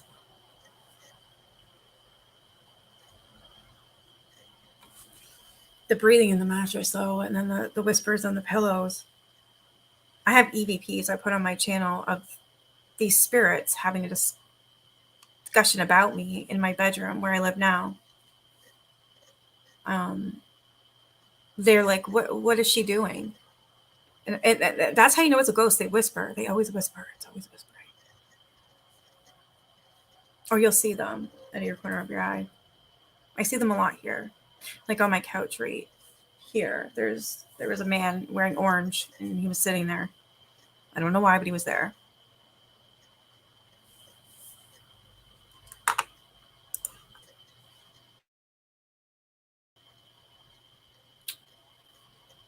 That's usually how it happens too. My mom was a child. She came downstairs after she woke up. Told her mom that grandma had told her goodbye because she had died. My grandma found out later that her mom had died. So now I feel sick and I got the shakes. Like, I don't know.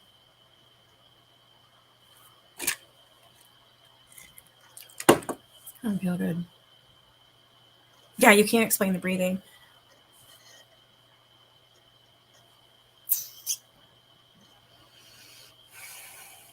The boy ghost. We have a boy ghost, but he takes the shape of my kid. I don't like it.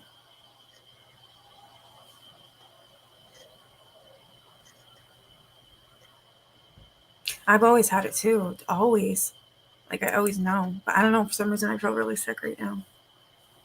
And I'm shaky. It's weird.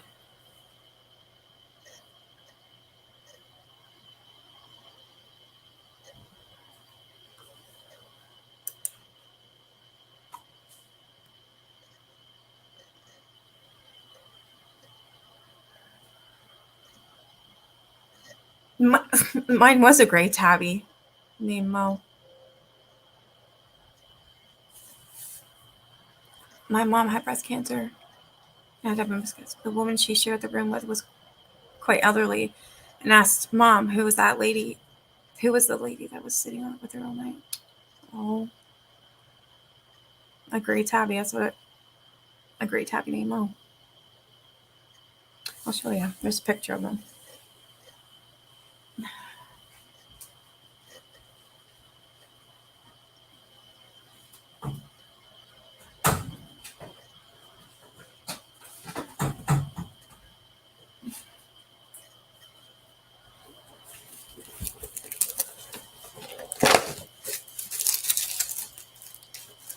Exciting. This is the book.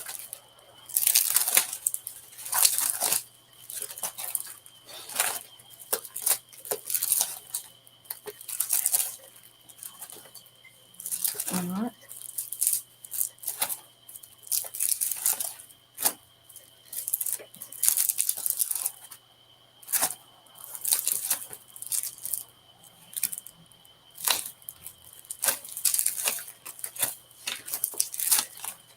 Apparently not.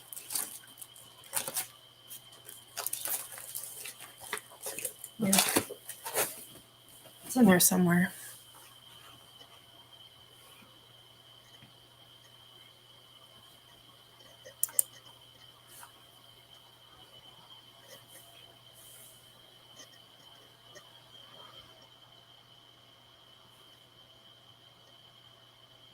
Oh, that's cute.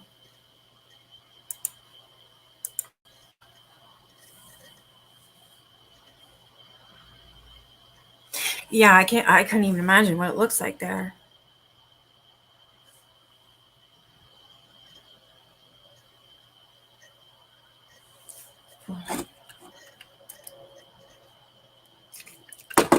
Hey, two skulls.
Yeah, I don't think I should have looked at that. I'm not ready for this at all.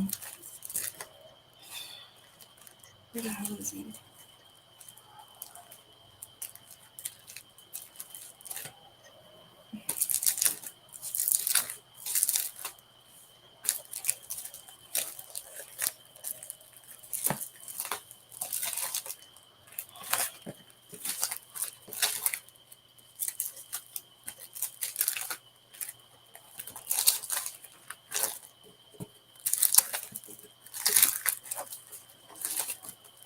I have too many to go through.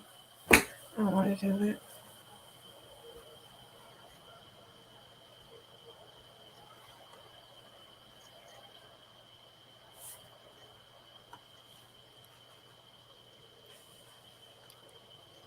I was just looking for a picture of my cat.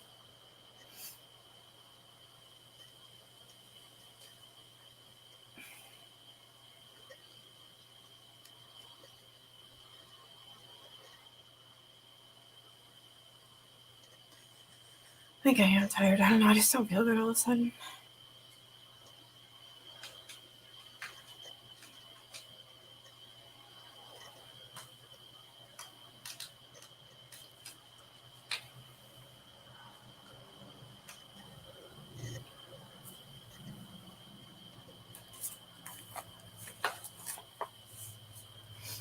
Yeah, I pay for it. I have to because I have so many lives that it's like 10 hours free a week, I think.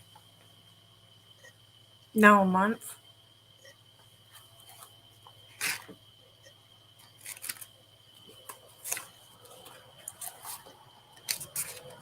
All right, I'll read one more story, then I'm gonna go. I don't know. I still feel left with them.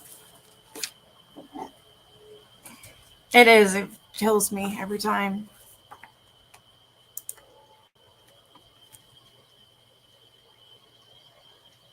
Yeah, it's worth it. I don't know. It feels like it. I don't know. For some reason, I don't feel good. I was all happy go lucky. Now I just feel like I want to cry. I don't know. It's weird. I'm just going to read this one. It's called A Bad Omen. It's short. This happened in Toronto, Ontario. I was actually born there.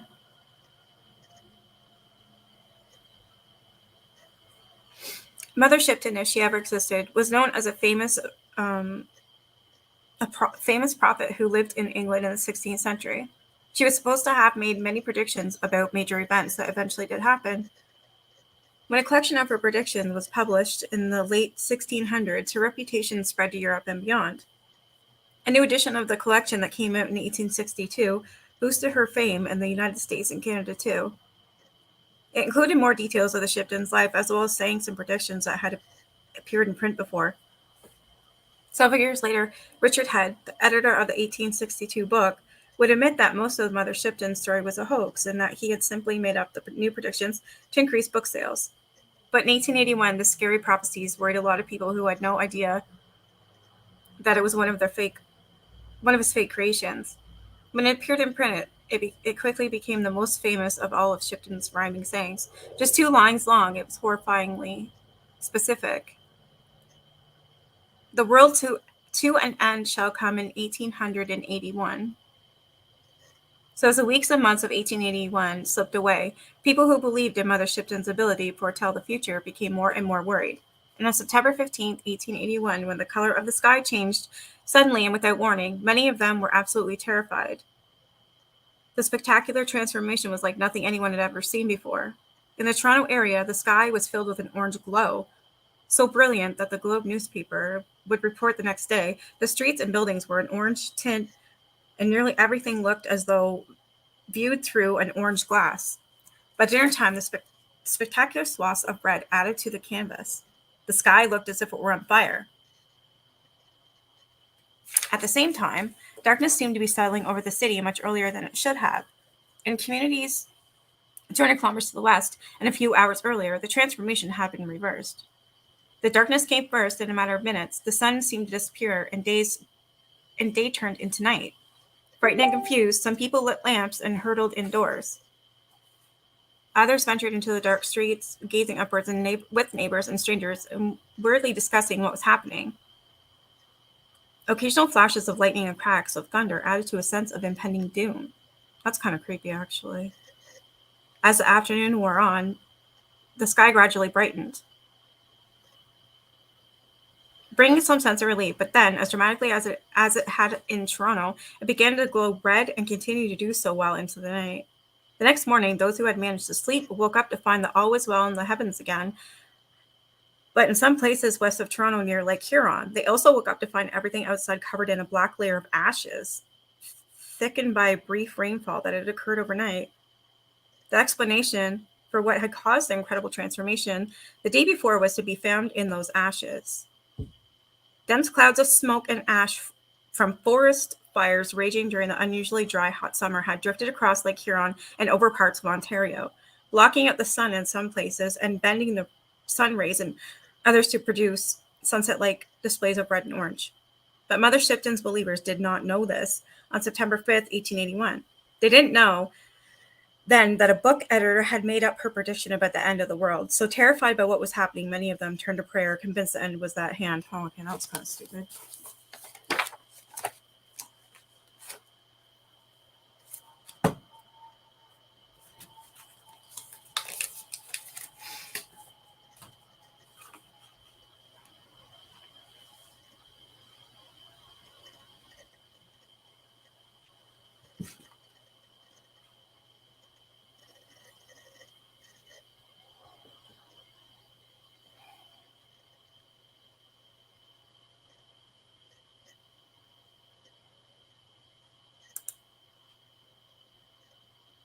I don't know.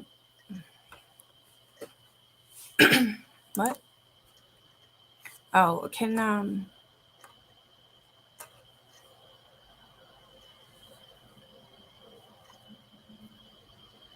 yeah, I'll have to do it on my phone. I can't do anything with Streamer for some reason.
My phone won't do anything.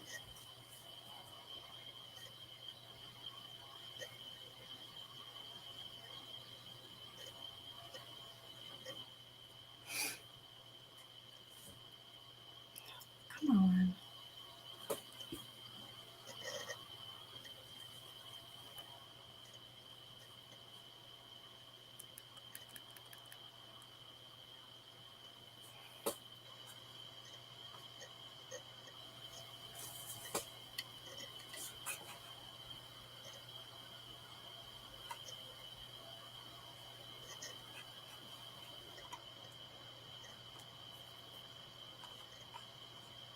Hey, Jenny. Your cat's having kittens right now. Crap. Fuck.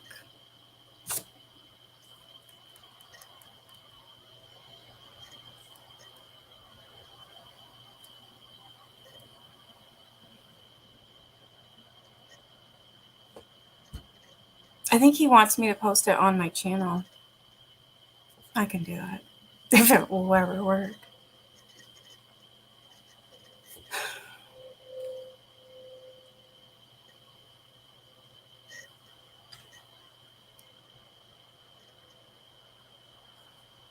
Where the hell is it? There we go.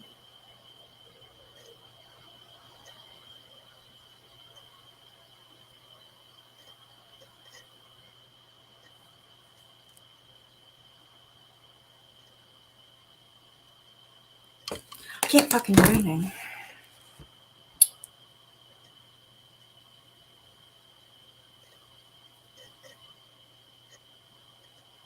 Oh, really? You're Lunar Tunes?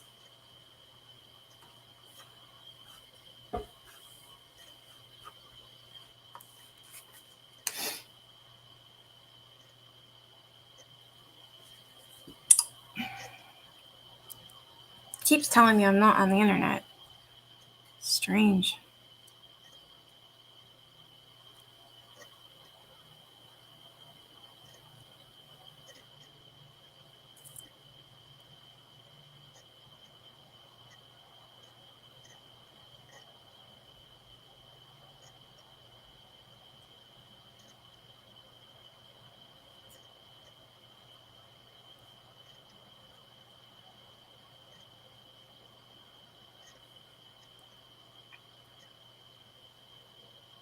I see your turtle. I'm on your channel.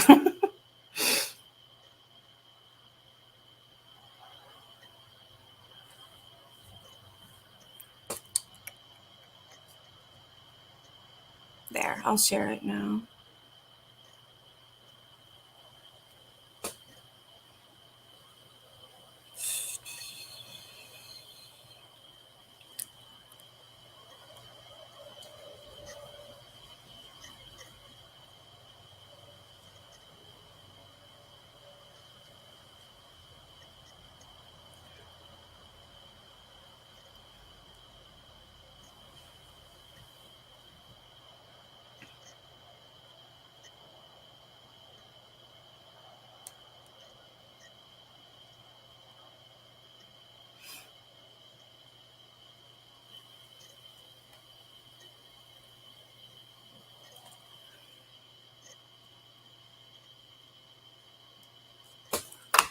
Hey, Max. You ever you have a foster cat named Poe?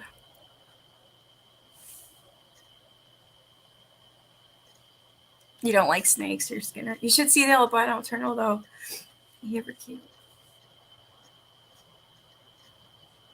There's sharks in the streets after hurricanes.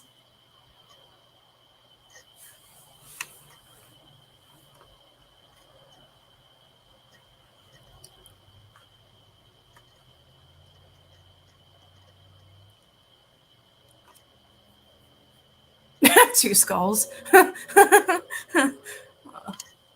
I'm tired all of a sudden.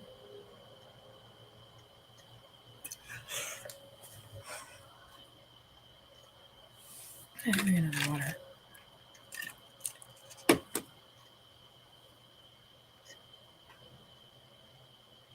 Yeah, I'm not gonna stay on anymore. I think I'm gonna go because I've been on for 2 hours, but I will be back tomorrow night at 7. What should we do tomorrow?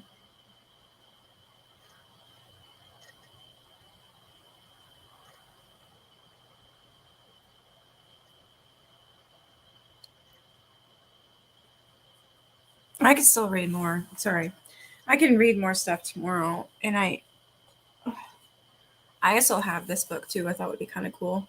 Dictionary of Dreams.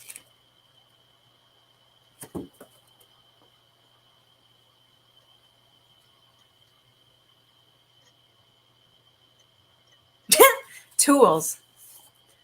Um, tools can often be interpreted as representing the male sex organ in dreams. What?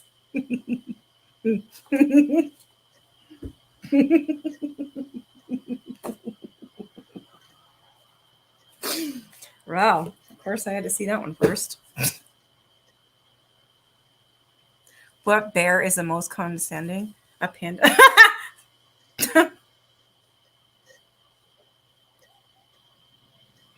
I just heard a kid laughing.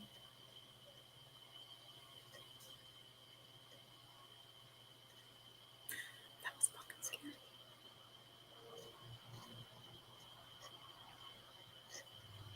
Yeah, you can come up for a minute. Panda.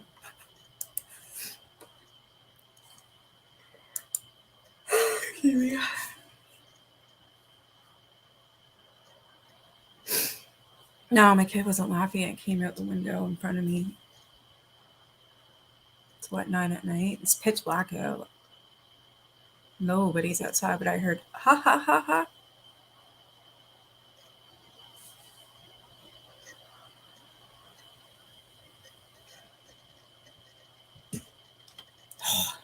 Scare me, kitty.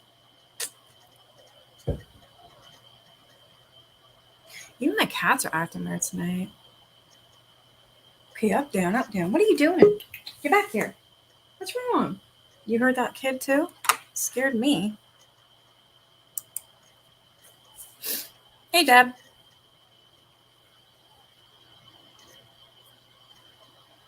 Hello? Okay, you got me? Yeah, hi. Can you hear me now? Okay. Yeah. Okay, so Nikki. Yep. Before you read any of those stories, before you do anything like that, you need to fill the space within you that they can take. How the hell do I do that? So you have to, what you need to do is you need to meditate and you need to do breathing exercises and you need to get your spirit built up, way up, because they drain your energy and they can fill that empty space in you and that will just drag you down so far. I don't know. I'm exhausted all of a sudden and I feel sick. Huh? I'm just exhausted all of a sudden. I feel sick and I'm all shaky. It's weird. Yep. After you finish, what you need to do is you need to do a cleansing prayer and you need to pull all of that energy out of you and be able to release it. Makes sense. They will drain me, really? Yes, and burn sage every time that you do this type of thing, especially in your home. Burn Yeah. sage. I do Burn. have sage. Yeah. Cleanse. Cleanse your atmosphere and cleanse yourself, and always take care of that stuff. I didn't know to do shit. that. Hey, Nikki. Hi. Hey. Come on, girl. Cheer up. Weird. Yep. I don't know. I just felt really tired. Draining. You're an empath. I know that you are. Okay. Oh, so I didn't Nikki, know this like would happen. It's weird. Yeah. Nikki. Okay, Mhm. so out loud, in your own voice, what you need to do is you need to say, I am releasing the energy of the spirits. You may not stay with me. You may not follow me. Everything that I have said, everything that I have done stays here.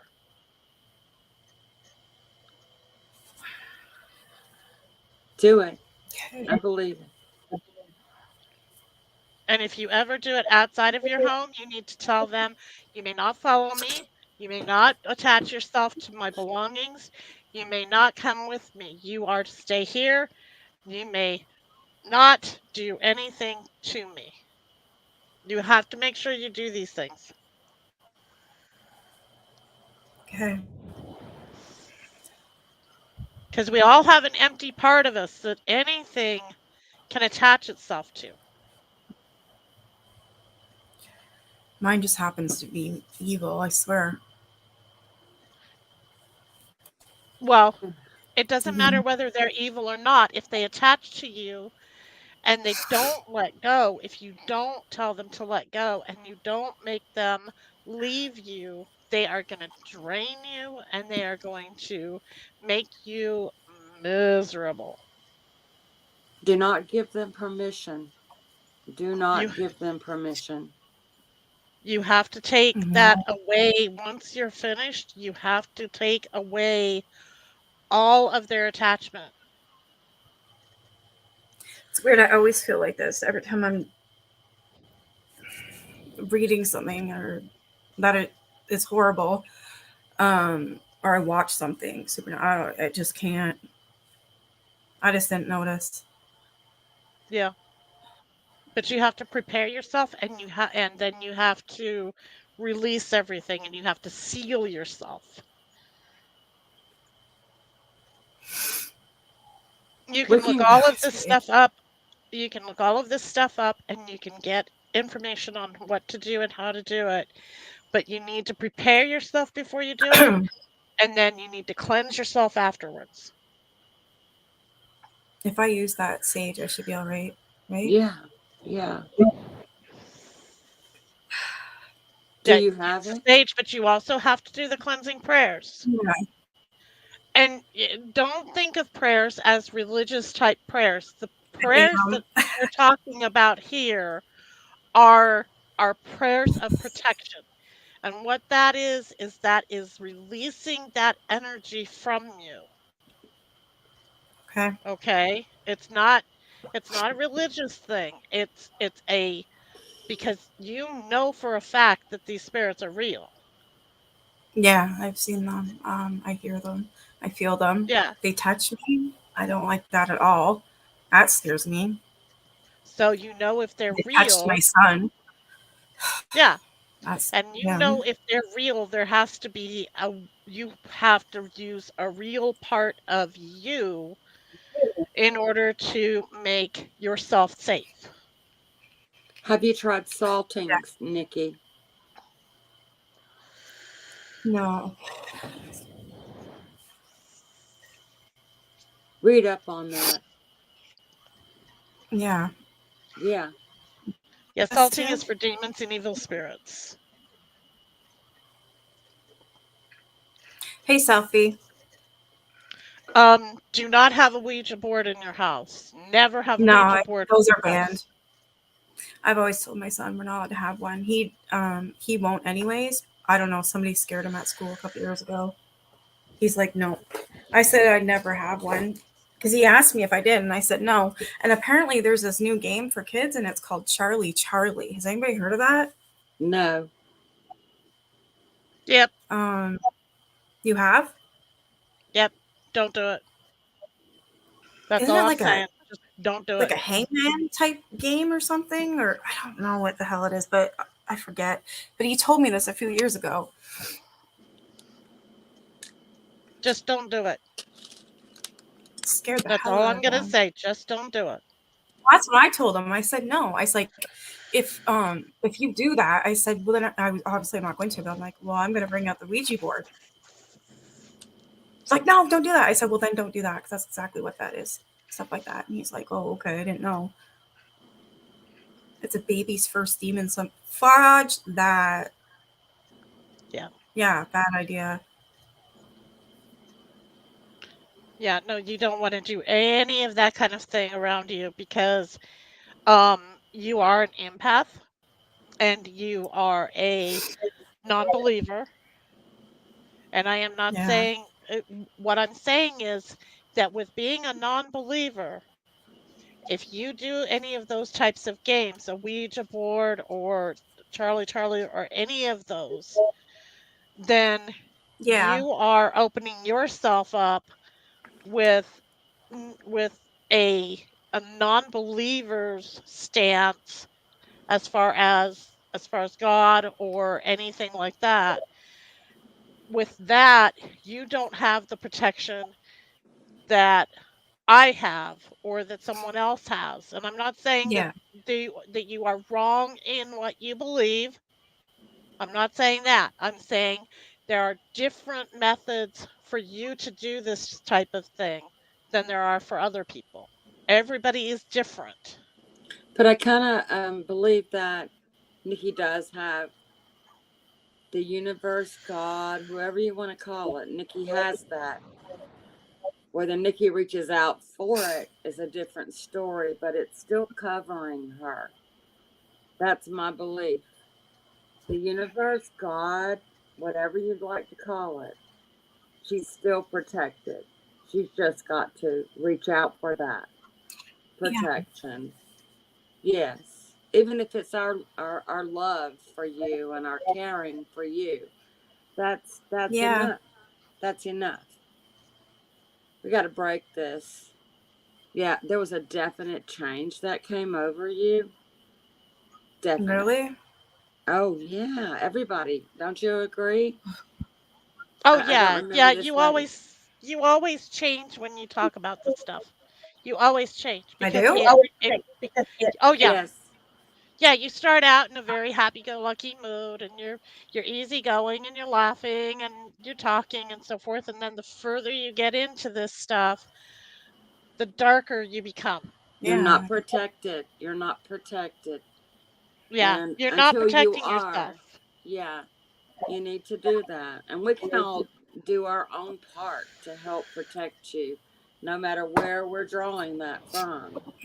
We can do that if you need Yeah. us to, but you have to do your part too.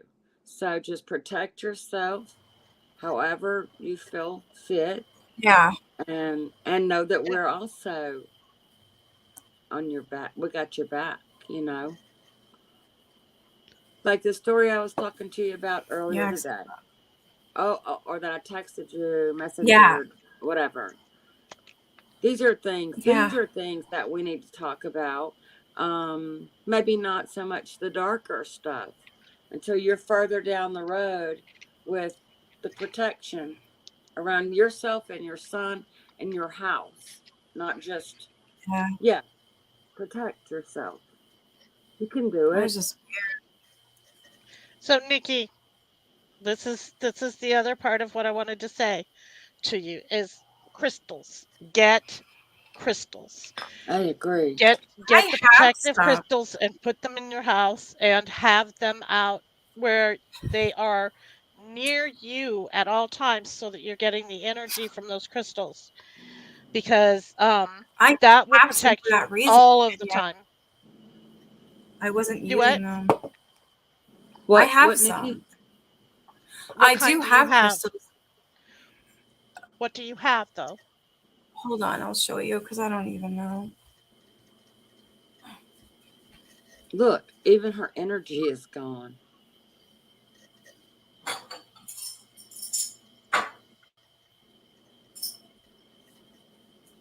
Deb, is this you? Huh? Is this you, Deb? Yeah. I thought I recognized your voice. Yeah, this is me. Cool. Hi, girl. Hey, Hi, doll. how you doing? I'm good. I'm good.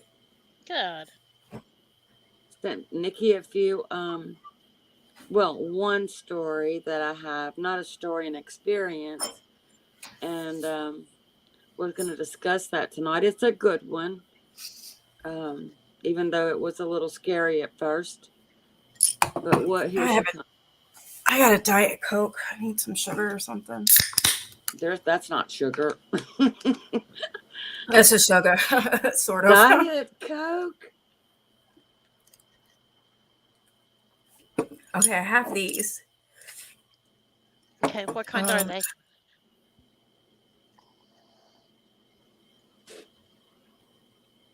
I don't know. Is it clear or? Yeah, but at the top of it, it's not. Okay, that's a rose quartz. No, it's not pink. It's clear. It doesn't look like a rose quartz. That's a quartz of some sort. That's an amethyst, isn't it? Like a brown amethyst. Yeah, I don't know what that is. I can't tell. I can't. I can't tell through these cameras. It looks like a brown amethyst. Okay, so what you need, Nikki, what you need is you need a moon. That's an amethyst. You need a moonstone. What is that on her left hand, Deb? I don't know. I really can't tell. The turquoise. This one's cool.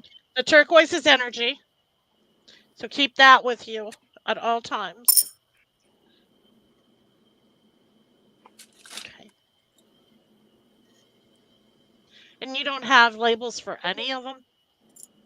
Is that green or black, Nikki? It's black. It's black. Is it a malachite? Looks like something like that, I think, yeah. So you need a moonstone. This one I have because I love and a moonstone. I should make up a list of what you need. Oops. Hold still.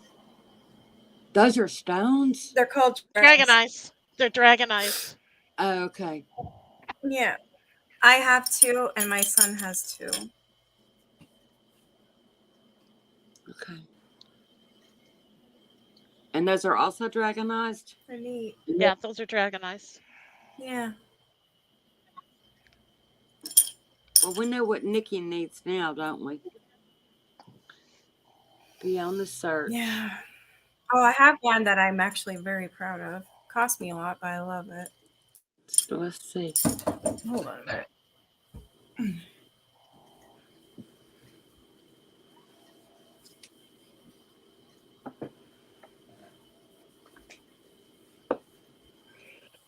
This is my rose quartz. I love it. Oh, yeah. Oh, yeah. Okay. I say the more of those, the better.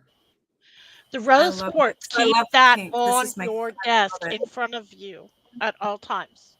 When you're reading, when you're on the computer, always have the rose quartz with you.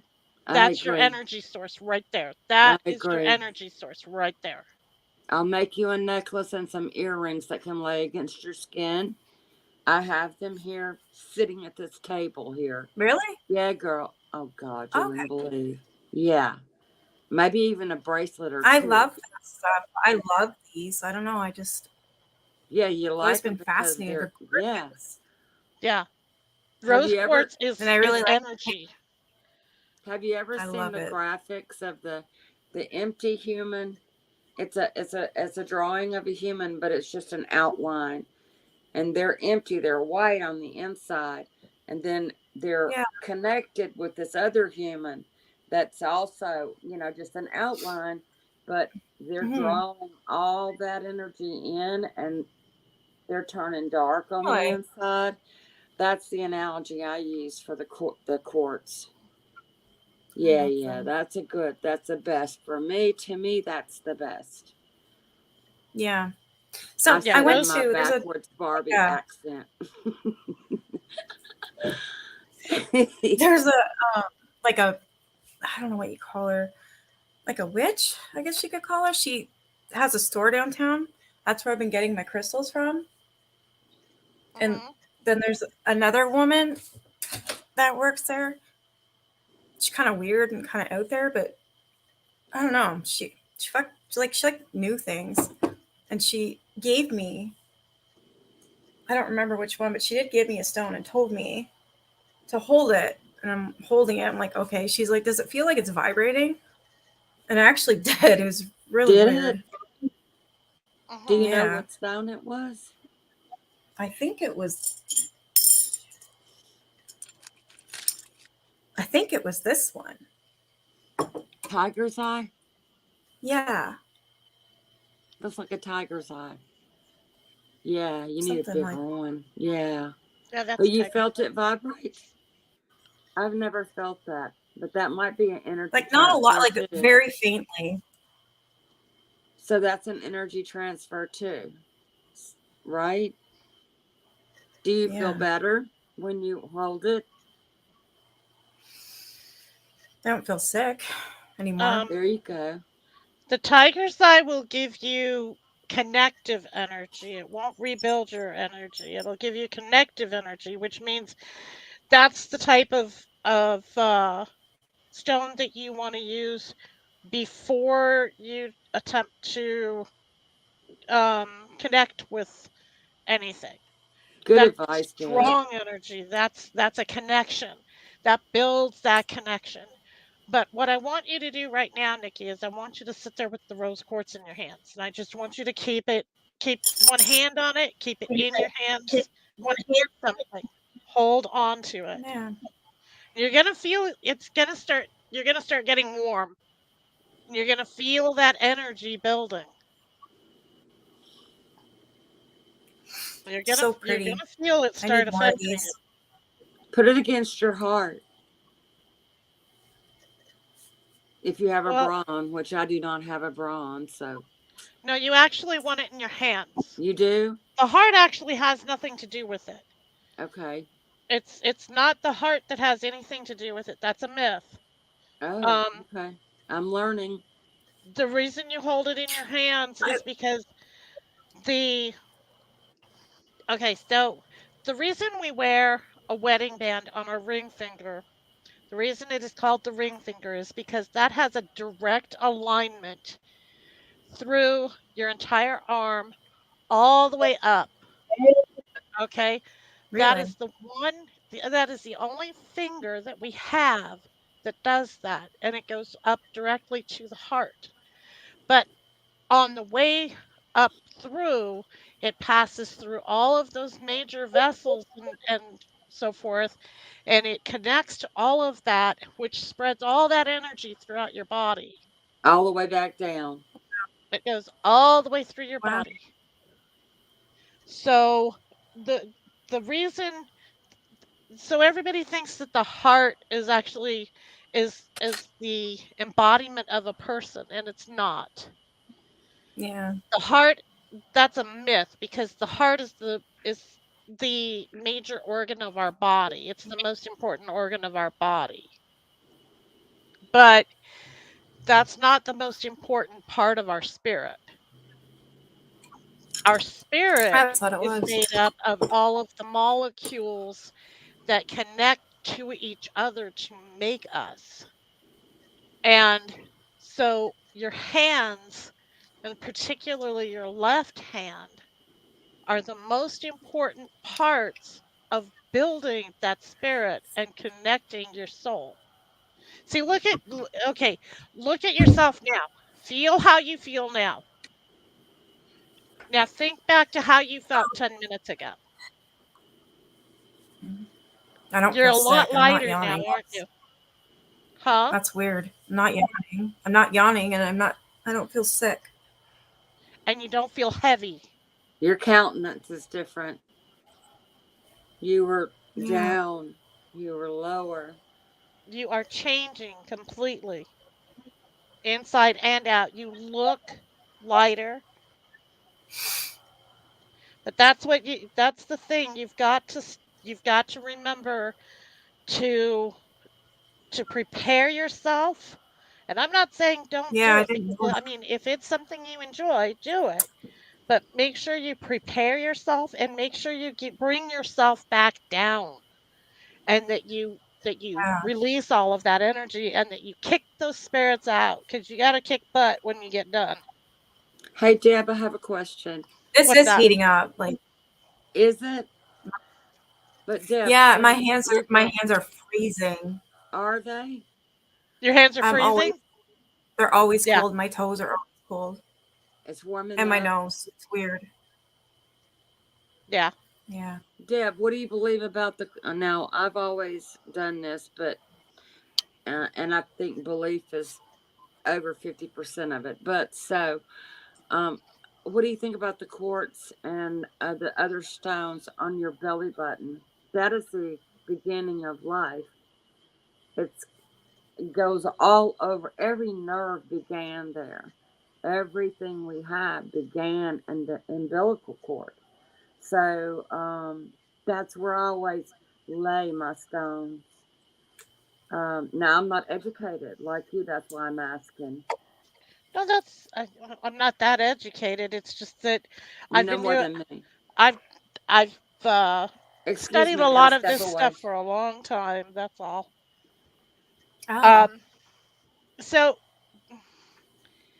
here's the thing: people get stuck on the physical, get Yeah. stuck on, like everybody thinks that the heart is the center of life. Actually, the liver is the center of life. Everybody thinks that the heart is the center of love. The heart is not the center of love. The brain is the center of love. Not because I'm saying it's something you have to think about. It's because the brain is actually that's where all of the connections for that is in the brain. Yeah. Um, the beginning of life is not in the umbilical cord. That's not where life actually begins That's where as our far body as the begins to, person. The body, yes. not the That's where, spirit you're saying, but the body not the spirit. does. Yes. And everyone, Makes sense. believe it or not, everybody has a different spiritual beginning. So you have to find that for yourself. Um, the So way nothing's that wrong. the way that you find that for yourself is, well, it's very difficult to explain. Um, An experience. it Yeah. is an experience. You have to. Okay, so the way that you find out where your life begins is you have to basically come to a death of self in order to find Huh. out where your life began. Right, Nikki? I'm like, my face is the same way. Like, what? Not a physical What? death. It's not a physical death. It's a death of self. You have to What the it's a heck does that She's going process. mean? backwards. Watch out. Nikki's spiraling backwards. Watch your face. Watch it. Hang in there, Nikki. Hang in It's like, there. It's all right. it's a process. I'm open. Okay. But Well, not too you open. the only reason honestly, the only reason that you need to find your spiritual beginning is for certain types. There are specific reasons you need to know that. The typical person doesn't need to know that. But So it's not something that you need to worry about. Okay. right, my mom wouldn't need to worry about this because she never thinks about it and would deny it if it happened. But you're not Yeah. that way, and I'm not that way. It sounds like Deb's not that way, right? Yep. It is actually possible to die of a broken heart, Dead Legato. Yeah, You yeah, are completely right. yeah. I believe Strong it. enough emotional shock can dysregulate the heart. Yes. It's a Not only that, diagnosis.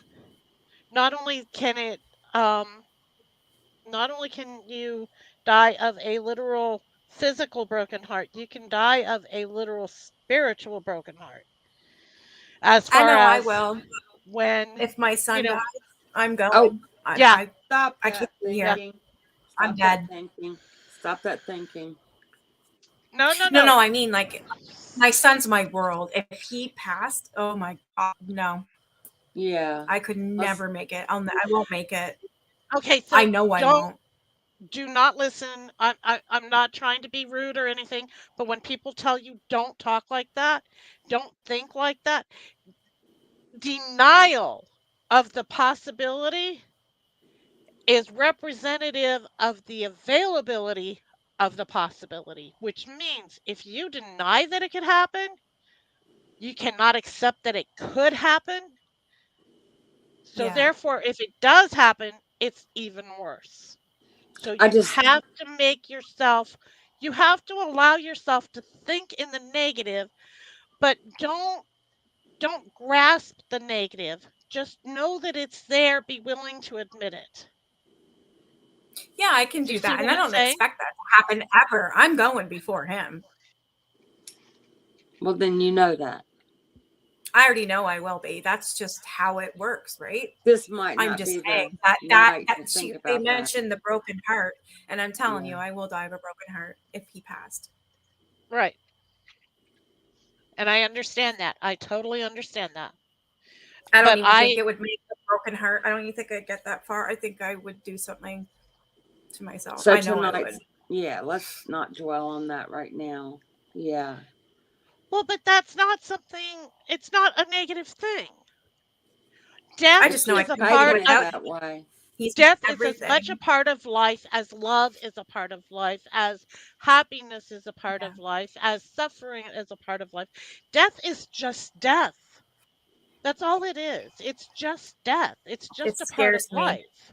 Yeah, and Don't it's not a good, It not a scares me. good. I'm terrified of There's nothing wrong with discussing death. The reason that it scares you is because it scares everyone, but it is not what's something the to be uncertainty. afraid of. It Who knows? isn't. No, it's not. It's just now she's going back down. No, she's Ma- not. oh, listen, I Nope, hear her.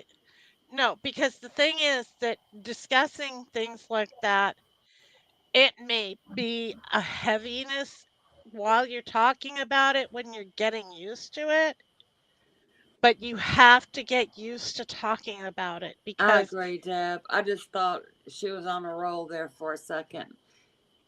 no, she's Like, fine. I okay, just need you him know, to I can maybe you feel know her her. better I just than need me. Oh, I can feel her. I can feel her right now. I know exactly I what's love going you. on with her right now. She's fine. She's got mommy going in her because because of what she was bringing up Who about is her that, Nick? son and This Who is is that Claire. kitty? Claire. Claire. Oh man, hello big Claire. dog. Hey, was Elmo big?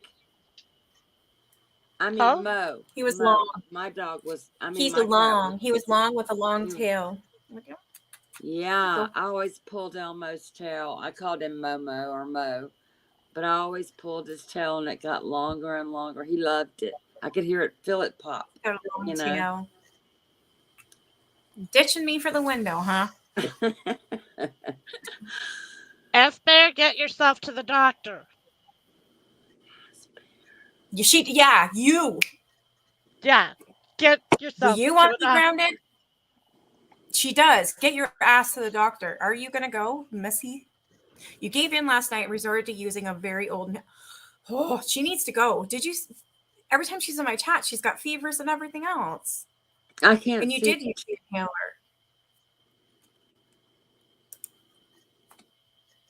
This one right Sayla, here. Sayla, I did the same thing. And it wasn't until after my mother died and she and I started having very long discussions after she had died that I realized that I just had never prepared myself for death because I was afraid to talk about it. I was afraid to acknowledge it. And so when my mom died, when my dad died, when my brother died, it was horrible. It was a major, I mean, it wasn't just shock. It wasn't just, trying to get over it. It Pretty near was killed you. deep and dark. Huh? It's pretty near killed you, is what I would It imagine. did. It did. When my sister died on August 1st this year, it was crushing. It was absolutely crushing.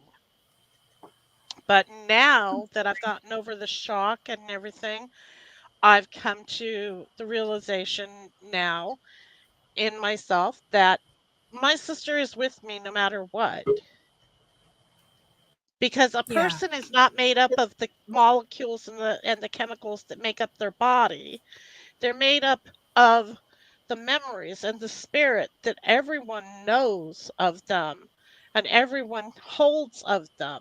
That's what makes a Yeah. person. So, yeah, it was horrible. It was absolutely horrible. I mean, Yeah, I it can it, imagine. it destroyed me when my mom died. Sorry, Deb. Yeah, She was my, that is horrible. I mean, but the the way the way that you look at death has to be the same as you look at life because it's just a part of life. But and I know. I've I'm not saying terrified. that you don't fear it for what it is. Because when you lose someone else, you know, when you lose people, it's hard. It's very hard. But Yeah, you But also have to realize that that's the part of us that's suffering at losing them. But Nick, when Nikki, when that it's kind of them, corresponds with the messenger chat we were having about my experience. yeah, I mean, you know what I mean. It just yeah. Like they're always corresponds with there that. protecting you. They're always there Yeah. protecting you. Do you feel like You know what's hearing really them? weird? Go ahead. My cats. It's like they know the camera's facing there. I swear to God. Do you like being in the limelight or what? No, they're just funny. always right there. It's funny. That's funny. Cats know. Look at Cats and us. dogs Pause. always know. I will pick up my phone Oh and my God, Claire. call my dog's name, and she looks at me and she walks around and she's just whatever, and so forth, and doesn't even care. I pick up my phone very, very quietly, turn on my camera. She doesn't know I have my camera on, or so I think. Mhm. I have my phone in my hand just like any other time that that I have my phone in my hand, and I will have the camera on, and I will say her name, and she will look at me and turn around real fast and look the other way, and then she won't look at me. She That's knows. funny. I don't know how she She knows. knows, but she knows. My idiot dog. I love him to death. He's like an idiot, but a funny idiot. A Oh, stupid come dog. on. So he's not Don't call stupid, him a but stupid dog. he's funny. So he's a little Shih Tzu. His name's Jack. And whenever he sees me on the phone and I'm talking, as soon as he hears the word Pizza, he goes right to the front door and he's waiting there. And as soon as he sees the car go down just the road, he's at the window. He Oh, knows he's that's getting that funny. Pizza crust. I can't say it or else I'm gonna have to order one. That's You're still sleeping, making funny. sure. It is funny. So every time they come to my door, they bring treats for him and they laugh every time Oh, because they know it doesn't matter what they bring unless it's bacon or Pizza. He doesn't want their treats. He'll take a bite of it and go, he just doesn't want them. He wants the Pizza. So they think it's funny. They'll come in and they'll bring, doesn't matter what treat, but they'll constantly switch. Nope. It's That's like nothing funny. is gonna, no, nothing. He doesn't want anything but what's in that box. That's funny. It really is. That is funny. Sayla, so do you mind if I tell a story about my No, mom? please go ahead. So Sayla said that she lost her dad in 2015 or 2016, Yeah, but she said that her parents still visit her.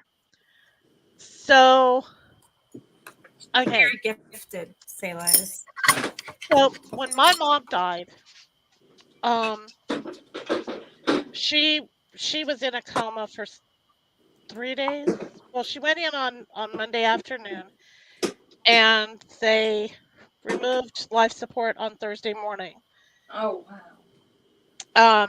But awful. she was in a coma, and the day that she died, now my brother had died 2 years before her,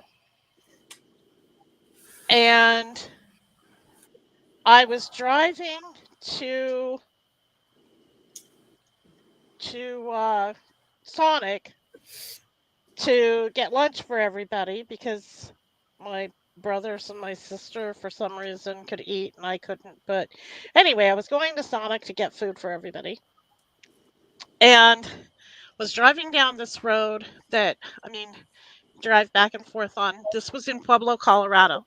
Now, Mhm. there are pigeons and there are seagulls and there are all sorts of other birds in Pueblo, Colorado. There are no doves. Yeah. There Really? are no doves. white. There are no doves in Pueblo, Really? Colorado.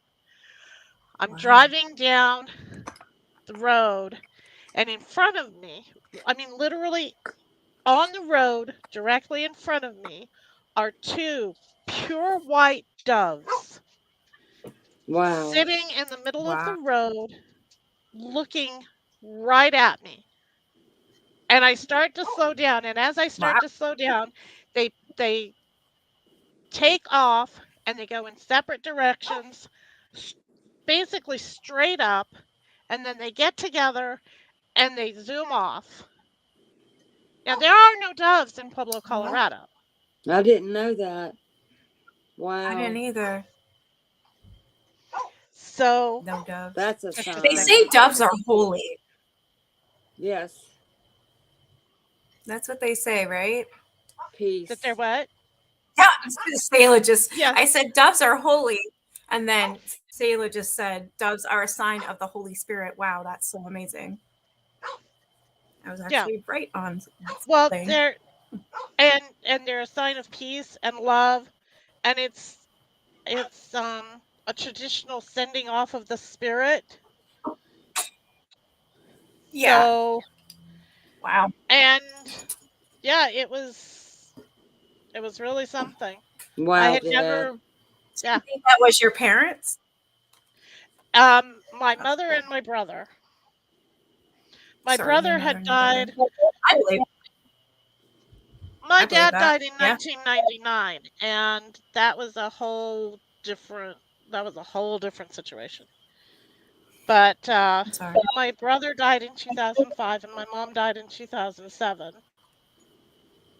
And I never got a send off from my brother. I've always gotten a farewell from people in my family when they die. Really? Always. And I never got anything from my brother, and I was so upset.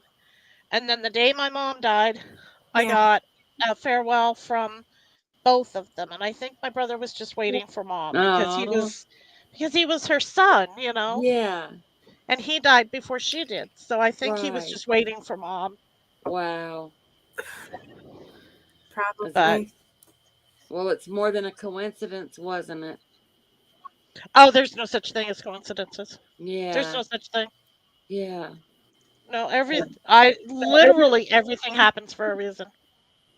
I believe that too. Yeah. Even if you My can't son see asked it. me tonight, like when we went grocery shopping, he asked me, he said, "Are you going to get a boyfriend?" And I laughed at him and I said, "No." He goes, Yeah, you are. "Why?" How do you I know? said, "I don't want one. No, I'd rather be alone. I want to be alone. I don't want one near me. No, I don't. No, too many bad experiences." So I didn't tell him that, but I just said, I don't know. He's a weird, random question. Are you going to get a boyfriend or are you going to get married? And I'm like, do you really want a stepdad? He goes, well, if they're nice. I said, no, Leland, I don't. I said, no, I'm not interested. I've been single for 4 years and it's the happiest I've ever been.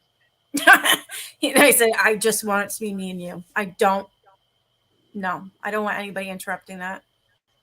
No. Nope. I feel you the He's same had way. I feel the same way, Like but you never know what's down the road for if you. it happens, it happens. But I'm Yeah, definitely that's not the looking. way I Like, feel. It I has do to be believe there is someone someone special. for everybody. Yeah, I Yeah. think there's someone for everybody. Now, whether you meet them, I guess, in this lifetime, I don't know. But I'm okay with that. If I don't Yeah, me meet the too. right one until I'm like 70, that's fine with me. Yeah, Seriously. I I love agree. being my life right now. Just me and my boy. You say 70 like it's so old. I'm like 6 No, I years just mean away much from more. that. I just mean like more, even if it's like 70 years old. My grandma's pushing 80 and she's not doing so good. That's why I said 70. Yeah, That's yeah, yeah. Well, it is. I have a theory, and I know that it's correct. I know that it's correct because I mean, there's no way it could not be correct. Not because I'm always right. Well, I am, but Of that's not the course you point are here. always right, Deb. We know No, it's this. better. It's better to be without than to be with the wrong. Yeah, That's why I want to be absolutely. the way I am. I love it. I love my life right now. I Yeah, don't and have you to don't. worry about this thing going off and going, where are you? Oh You're supposed yeah, to call me 2 God, minutes ago. that's awful. Oh, you're gonna go out with your friends? Really? Well, Oh my you've been gone God. for an hour. Get home. I don't need the controlling guys. I've already been with No, one. I a couple. I don't want it. I want to do what the hell I want. you If I want grow. to go with my girlfriends, my sisters, whatever, if we want to go for a beer, I'm going to go for a fucking beer. I'm not going to have some Yeah, guy tell me, no, you're not.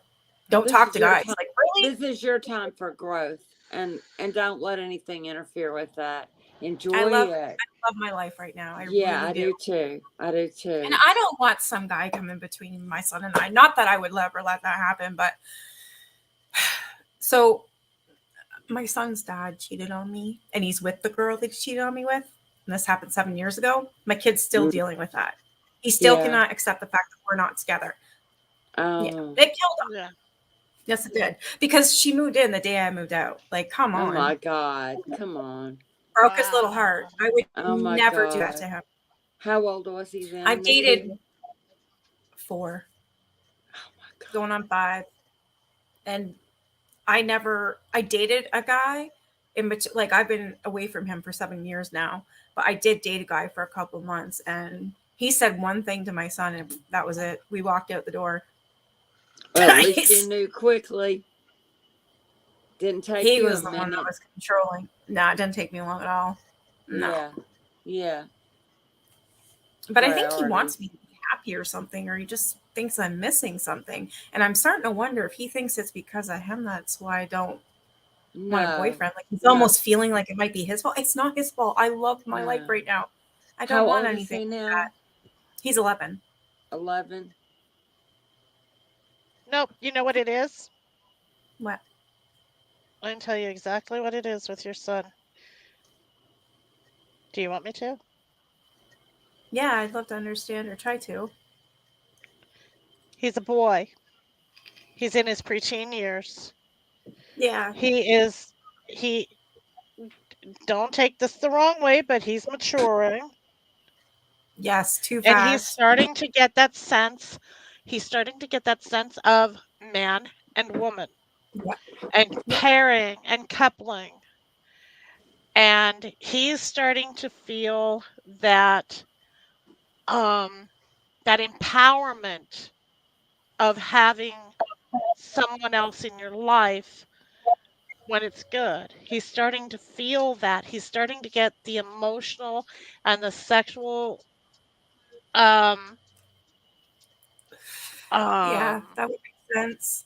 that idea, that complex sense of it's not just me. Yeah. And that's what he is looking at in you right now is that he's feeling that it's coming into him with the with that idea of I am not a rock, I am not an island, other people are important, and he's coming into that whole, you know, there's a complex thing here of Yeah. having other people in your life. And so he's not concerned that you're lonely. He's not concerned that you feel that he's in the way or that it's his fault or anything like that. What he's seeing Good. is that you don't have that. And at his I don't. age right now, coming into that, he doesn't understand that you can have more than that without having that. Right, right. That's a good way of putting that, Deb. Yeah. Because society doesn't teach us that, you know. No. Nope. You know, I've already picked out my wedding dress. I know what it's going to look like. And Really? maybe one day I'll be able to. I picked it out when I was Well, 18. wow. It was a dress I saw in a window and I loved it. And I was like, that's my dress. Somebody's going to Wow. have to make it for me. Yeah. If I ever get married, if I don't, I don't. But I love that dress. But that's gorgeous. nothing that I would do. So you've got, your mind is open where you might not think that it is. I would wedding love to be dress? married. I would love to get married. Yeah. I want more children. That's Oh, what saddens me. yeah. Because I'm 38. Yeah. I'll be 39 in March. You know, my clock's ticking. And I Yeah. do want more children. I do so Yeah. badly. I want more kids. I just don't think that's in the cards for me. And, you know, I'm all right with it. I'm not going to go, you know, just get a boyfriend because I want more kids. Because I know it won't work. Right. And I would never do that to him. So I was thinking maybe try fostering something to help Oh, out. That way I yeah. kind of get that Oh, feel. my You know what I mean? I can God. help someone and Oh my God, yes. That would be a great thing, Nikki. yeah. That way I'm at least Yeah. I get that fulfillment of being a mom again. Even if they're 15, I don't care. Come on Right. in. You know what I mean? I love kids. I always have. Yeah. I wanted more, but it just wasn't in the cards for us. And I'm not sad about that. I'm glad we didn't have any more because it just wouldn't have helped anything. It would have made things worse. So I'm glad that it was just my son. He seems like a really sweet young man. He is. And he loves his mother. I mean, he really does. Yeah. He really does. Yeah. Is There's He's a a lot good to be kid. said. There's a lot of good in mommy's boys. He definitely is a mama's boy. That's He really great. is. No, he's amazing. He's best thing that ever happened to me, that's for sure. Yeah. Smartened me up real good. Is he He did. away on the weekends or is he there with you? He lives with me 24/7. His dad just lives a couple blocks away. He doesn't go Yeah. see him? Hardly ever. He wants to be home with me. Like they get Yeah. along great. They have a great relationship. Yeah, good. Good. There's, you know, his girlfriend, which I get, and my son gets along with every now and then, but she has a daughter that's a brat and a bully. So he doesn't like going Younger around. or older? I think she's a year younger.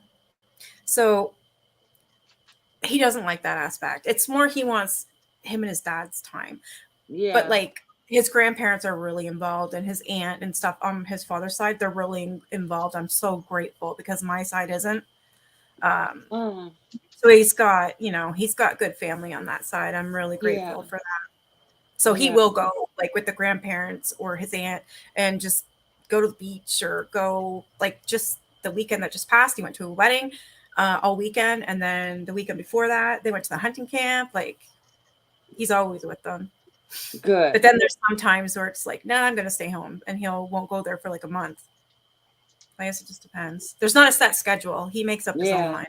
So me and his Good. dad have come to an understanding. Like he Right. makes up his own mind. I'm not going to make him go there if he doesn't want to go. And his dad's like, yeah, I agree. But this is his home. Well, He that's doesn't. good. Yeah. You're not, these people, a lot of these people in this country, in the United States, they're not that fortunate because they're too Yeah. stupid and ignorant to Yeah. mediate before they go before a court.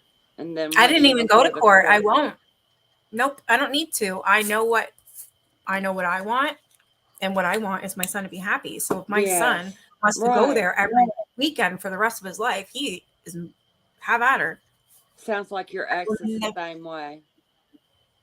I would never, ever, ever down his father in front of him or try and take his father with. I would never do that. My mother did that to me, so I know how it feels. I would never ever do that.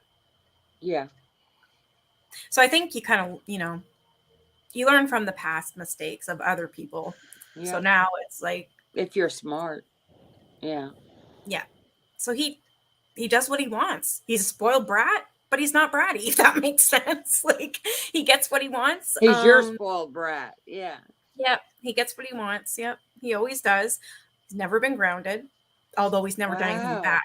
Ever. He's never been bad. Ever, ever, ever. Yeah. He helps you with a lot of things, doesn't he? Yeah. Like the shopping. Did really good.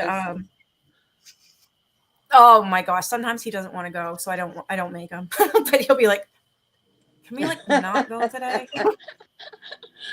That'd be me too. Not this time. I'm like, don't worry about it. I'll go then. You stay here. Yeah. Yeah. But today he's like, yeah, let's go. Let's get out of the house. I kind of conned him with a burger, though. That's why. Oh, well, whatever it takes sometimes. Okay, I'll go. Hey, Nikki, why don't you read my experience? It's a good one. I'll get off on a tangent and go left, right, center, and downward. All right, I will read it. Good. Because don't you agree it's a good one? I mean, it is a good one. It's not going to upset you. No, I liked it. I thought it was really good. I have ones that would upset you because I'm not going to tell them because they'd upset me tonight. Yeah.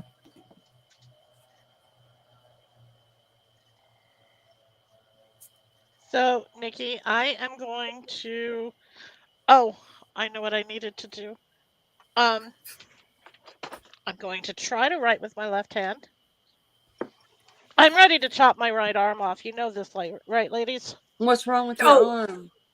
Oh, shit. I am so ready to chop this sucker off. What's wrong? You don't have to have surgery, do you? Because I never did hear the result. What is it? What? I tore the rotator cuff in my right shoulder. Oh, God. And I tore the ligament, the bicep ligament, off of the top connection of the bicep ligament. So, yeah, I have to have surgery. Oh, it's so painful, Deb. I'm so sorry. I have to have an MRI before surgery. And I can't do that. I get one too. That yesterday, November 2nd. Fucking November 2nd. Yeah, I have to wait. I haven't even, you got your schedule? I didn't even get mine yet. And I went in to the doctor, a month ago, I think, Teresa? I think I told you. It was almost a month ago. Yeah, it was like a month ago. I'm still waiting. I'm still waiting. Shoulder?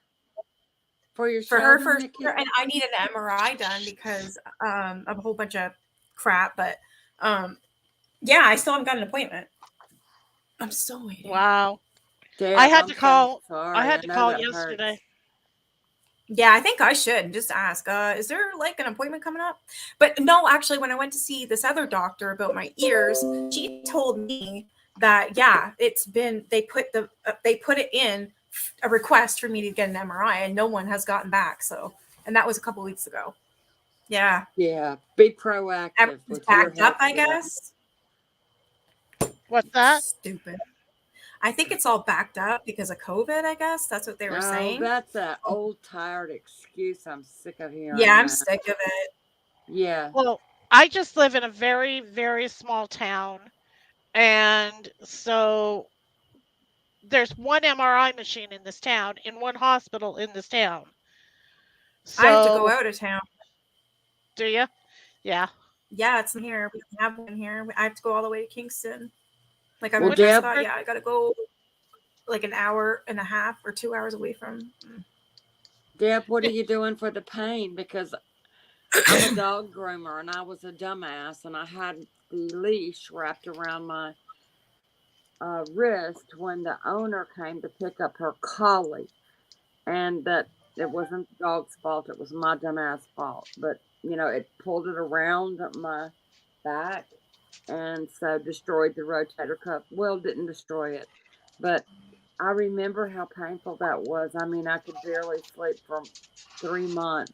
I chose not to have surgery, but I used things called salon paws. Have you ever heard of them? They're just patches that the Chinese make. Uh-uh. They gave Oh, me so much relief. They the doctor gave me, I can only take certain meds because I have thyroid disease, Me too. Well, I have no and thyroid. because I um I hate pain meds. And so I will only take, and I'm allergic to just about everything as far as pain meds are concerned. I Damn. can only have morphine. oh, Oh shit! You can't live So on that. he gave me, I've just been taking Tylenol and Oh my god. well, Motrin, but he yeah. finally, when I went into the doctor on Thursday, he talked me into getting a prescription um pain med. It's Tylenol with morphine in it. Damn. It's prescription strength, Right. but Wow. it isn't as strong. It, and I only take it once a day. Is it helping? Yeah, it is. But It it's hard to is. sleep It's at good. night and get your shoulder. Gotta have pillows and have do. I don't know where you live, and I'm not asking, but even at a Dollar General or a Walmart, they have those salon paws. It's spelled just like salon, PAS, and they're Chinese. And I'm telling you, they saved my life because I didn't want to have surgery and didn't want to have the downtime, with grooming. So Mhm. they really saved my life.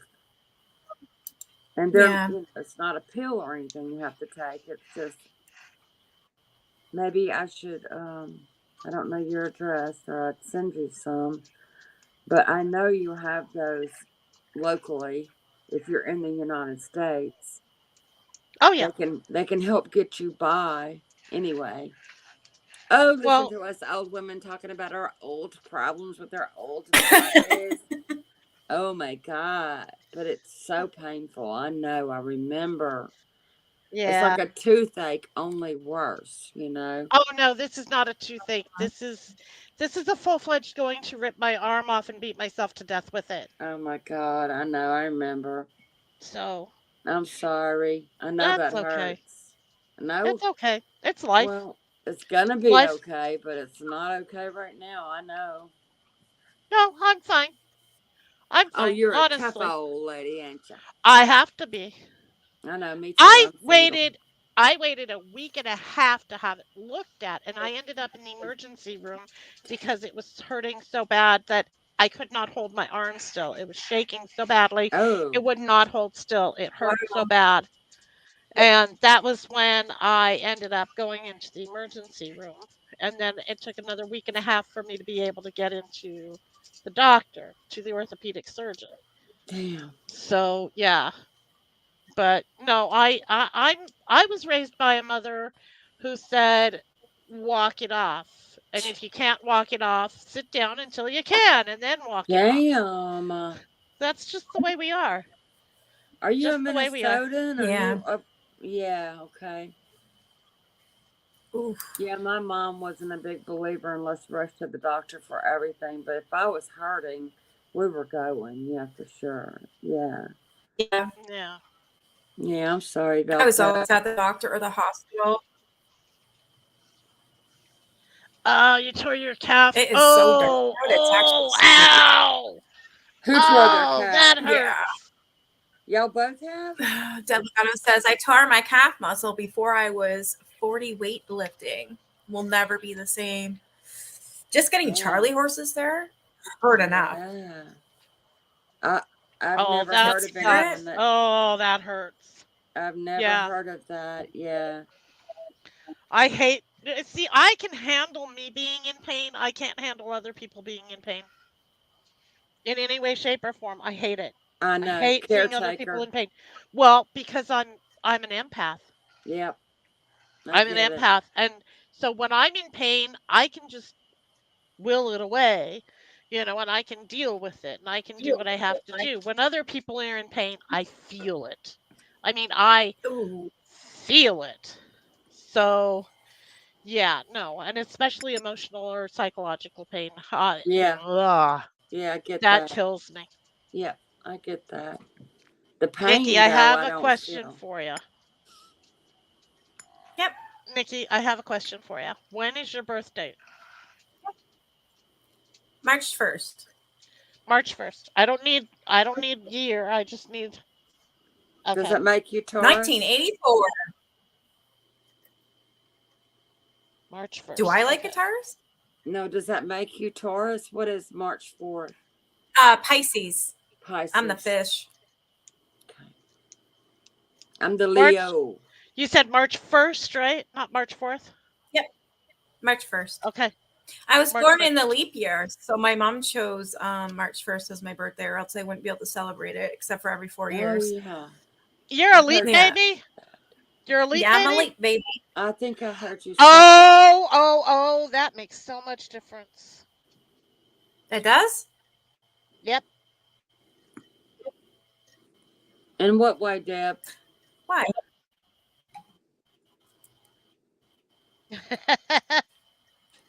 Oh, you don't want me to go into this, do you? Only if it's good Yep. right now. Okay, so leap babies. Do not take this in a negative way, okay? It's not a negative thing. It's not negative, okay? It's just the way it is. Okay. It's just how it is. So think All about right. it. Your mother had to decide on Get your ready. birthday. Your mother had to decide Yeah, on your it was birthday, either right? It was either March the 28th or 1st the 3rd or the 1st. Yeah, so it was either Right? March 1st and yeah. Every 4 years you My have aunt's an actual birth date, right? Yeah. Okay, so Yeah. here's the thing. You have no real place in the world except except on a spaced out specific basis. Unlike other people, you have a selective moment when you have your own personal space in the world. Do you see what I'm Okay. saying? Okay? Yeah. So that's not a negative thing. Like I said, just listen to the whole thing, okay? So being I will. that you have that blessing really of having that specific moment, you know when that moment is, that you are a part of the world. And so that's your moment in the world. So you can actually do more with that moment because you know exactly when it is. It's not a matter of Okay. the moment you were born. It's a matter of the moment you came into being in the world. So you have your own specific space in the Yeah. world. Everybody does. Your space is designed uniquely to that point. So you know exactly when Okay. it is, and you can plan on Mhm. exactly what to do with that moment. Is that every 4 years or year to year or what, Deb? Every 4 34. years, she has okay, so it's not on her date of birth, it's that your essence Yep. connects to that point. It it's not a moment in time, it's a moment in existence. Okay. And so you know specifically where your moment is. The rest of us have to kind of find our moment. Yours is Yeah. defined for you. It's separated, it's specific to you. That makes sense. And so you know you have the ability to put yourself into everything that you do based on knowing exactly where you are. Is that about her intention? Or am I About wrong? life. About It's life? about life. I And haven't she's ever done thought that. about that. Yeah, I haven't ever thought about it. That's cool. It is cool. Yeah, Well, the I never reason thought of it that way. I wanted to know your birth date is because I need to look up the specific crystals and so forth that you need for you. Oh, I didn't even know that was a Um, thing. I thought you just kind of picked what you want. Share that with us when you do that, Deb, so we can, Yeah. if you want, gift her with those. okay, so um, what it is so if you go by the birth date, it's a matter of your birth crystal is going to be a big one. And that's another thing, It's Nikki, is that you're light not blue. limited as huh? Mine's a light blue. Nope. What? You Like have my two. birthstone, you mean? You have two. Well, that's true. She'd have more than one.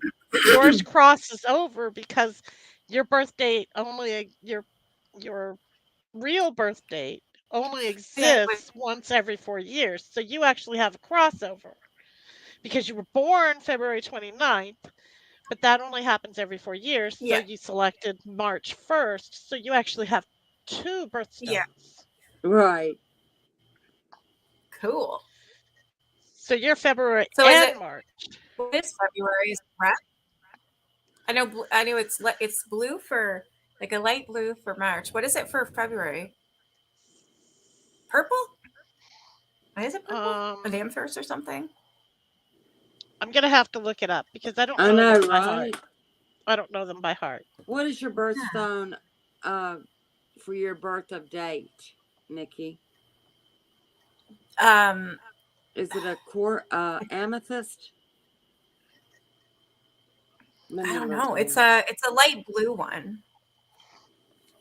I don't remember the name of it. Topaz? I think topaz is March. I Hold on. think March is topaz, but I'm not sure. Um, Do you have topaz, Nikki?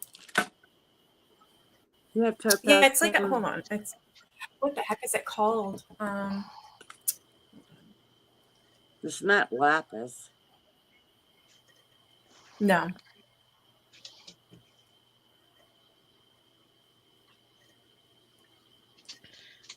but you're gonna want your birthstone is the first one you're gonna want.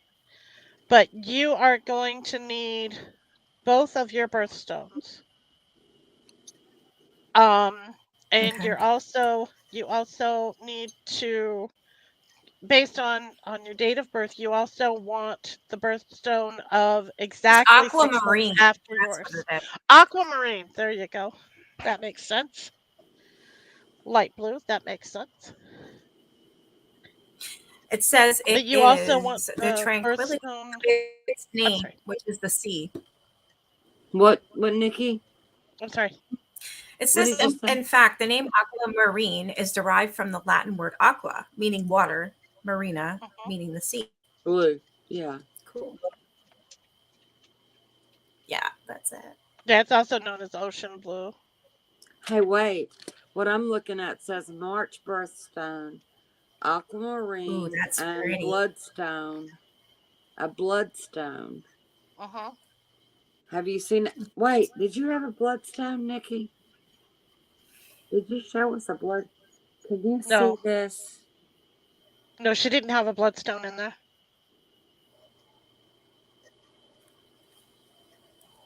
But I will Oh, I will look up what you need for your daily strength and for your that's daily, pretty. you know, on a I can daily barely see basis. it. Yep. And then That's Hey, Deb. Here Yeah. it says, March's two birthstones are very different when it comes to appearance, but Mhm. they share a similar reputation for, for protecting one's well being. The Mhm. aquamarine birthstone evokes the colors of the sea, and then it goes on. But so both stones are have a similar reputation for protecting one's well being. Mhm. That's interesting. Yeah, Yeah. they're both very strong stones. So, I don't have bloodstone, but Nikki, I'll get some what and is February? February. My sister is February. Let me think. I can't think right now. I've My had mom and brain I have for the minute. same birthstone. I was born the 27th. It is an amethyst. Ooh, okay. That makes sense. Yep. Yep. Okay. So, I am going to do some looking, and I have multiple methods that I use for recommending crystals and stones. So I will.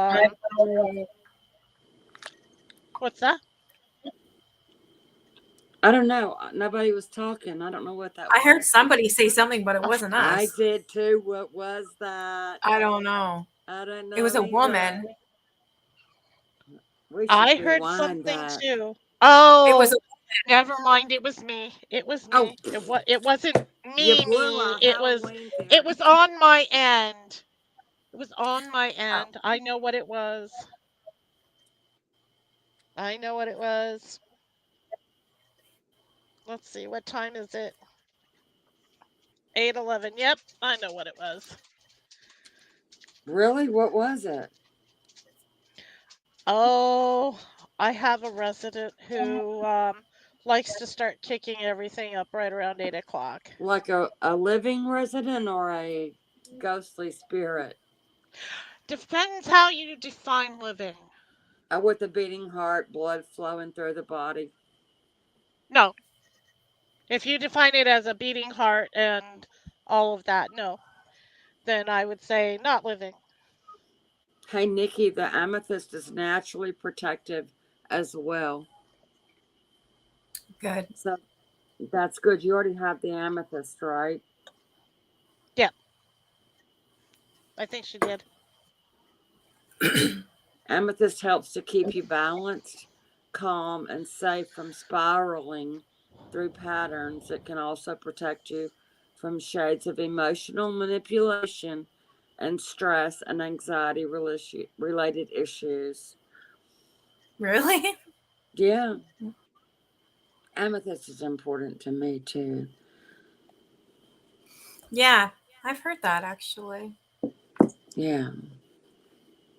Well, You ladies, feel? I need to get going before my little friend decides to completely fuck with my computer. Uh oh. She does not like me talking on the being on the computer after 8 Uh o'clock. oh. Oh, I'm serious. I'm serious. I She is believe you. I demanding. don't. That almost gives me chills. I need to do a video and show you guys exactly what James is capable of, though. Mm. He loves his Please. flashlight. And I need to get him some of the little light up balls because he loves to play with the kitty balls. Oh, But I want really? light up Yeah, ones so that they you have can them on see him play with Amazon. them. Yeah. I was looking He into them. Oh, he loves to play. And I need a doll. God, I need a doll so bad. What kind of doll? A haunted No. doll. What? She's talking about this. Oh, no Did way. you say voodoo? But wait, Nikki, there's good and bad voodoo dolls. I just want a Hmm. haunted doll. Well, you're out of my league. Out of my Nope, league. I'm I'm good. not borrowing that trouble. No way. No I way. Uh-uh. I do have a good voodoo doll, but I don't have a bad voodoo doll. Oh, not a voodoo doll, a haunted doll. Oh, I thought you said voodoo. No, I want a A haunted haunted doll. I don't want a haunted doll either. No Where'd you thanks. get the haunted doll? Oh, she wants one. She's gonna go Oh, you find want one one? somewhere. Oh, okay. Jeez, I'm not gonna help you on that one. I have my EVP. I have my phone to do EVPs, and I have So do I. Flashlight. oh, trying to think what it's called. My meter. I can't. Oh, my mind went blank. Well, now you're making mine go blank, but I know what you're Um, talking about. yeah, I need a better.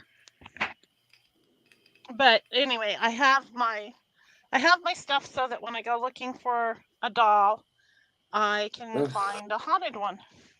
How come you want a haunted doll? Why not? But why? I mean, I can't prove the negative. I'm just asking why. For the experience? Do what? I'm sorry. I'm not understanding why you want to go out and find a haunted doll. Okay. So, have you ever been homeless? No. You haven't. Unfortunately, no. You're very fortunate in that. That is a wonderful thing. Yeah.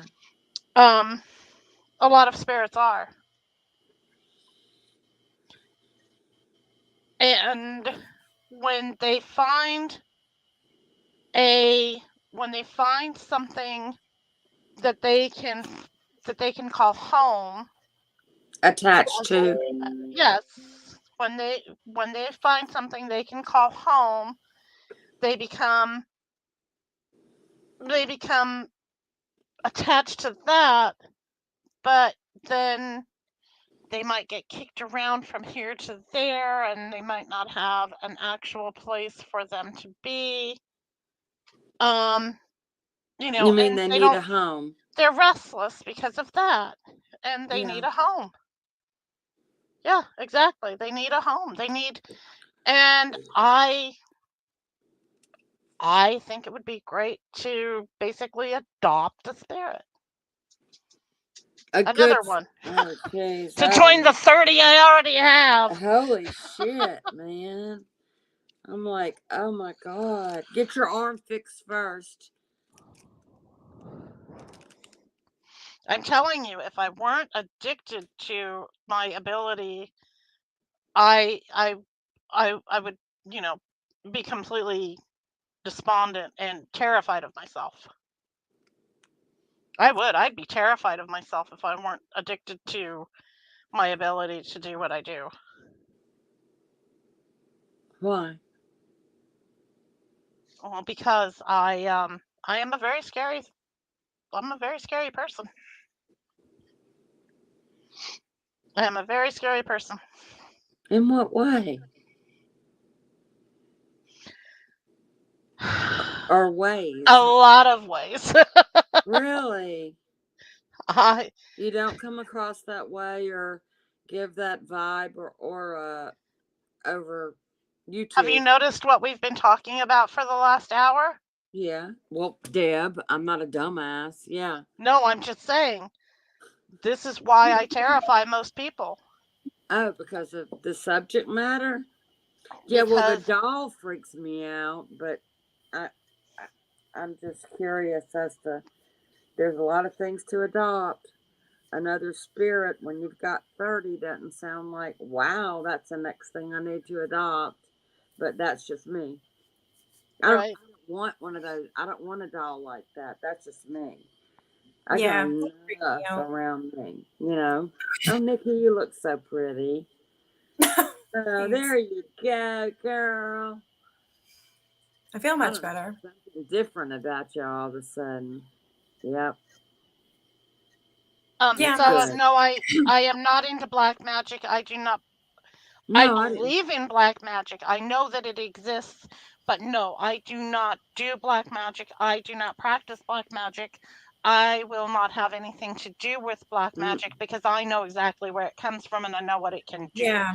It not only is you destroy your own soul in order to have that kind of power, and you're not just destroying whoever you use it on, you're destroying yourself You're for making a eternity. deal with the fucking devil. That's what you're Yeah. doing. No, I'm too close to the New Orleans connections, and no, you don't need to borrow that trouble. There's enough good things to attract, you Yeah. know? Yeah. And the Yeah, Teresa, bad. I noticed that. She said, I'm not a dumbass. I was asking her a simple question, trying That to, was trying to lead into the whole thing. I'm sorry. She's I'm like, so I'm not a fucking dumbass. I'm Yeah, like, what a well, I didn't dumbass. mean it that way. I That was meant funny. no offense. Please, I meant no offense. I can't see the chat. I'm sorry. No, This don't may be be my sorry. It was last funny. appearance ever. It was hilarious. Anywhere. That was funny. Sorry. We're all just laughing about it because it was Oh. hilarious. Oh, okay. Do you guys want to hear a quick story? Not a story. It's actually a true ghost story, and it's by Patty. If you guys want to hear it, yeah. It's not a bummer. No, it's not actually. It's really Not a neat. Listen to bummer. this. All right. So it says, my own personal favorite ghost story, so to speak, was a very special one.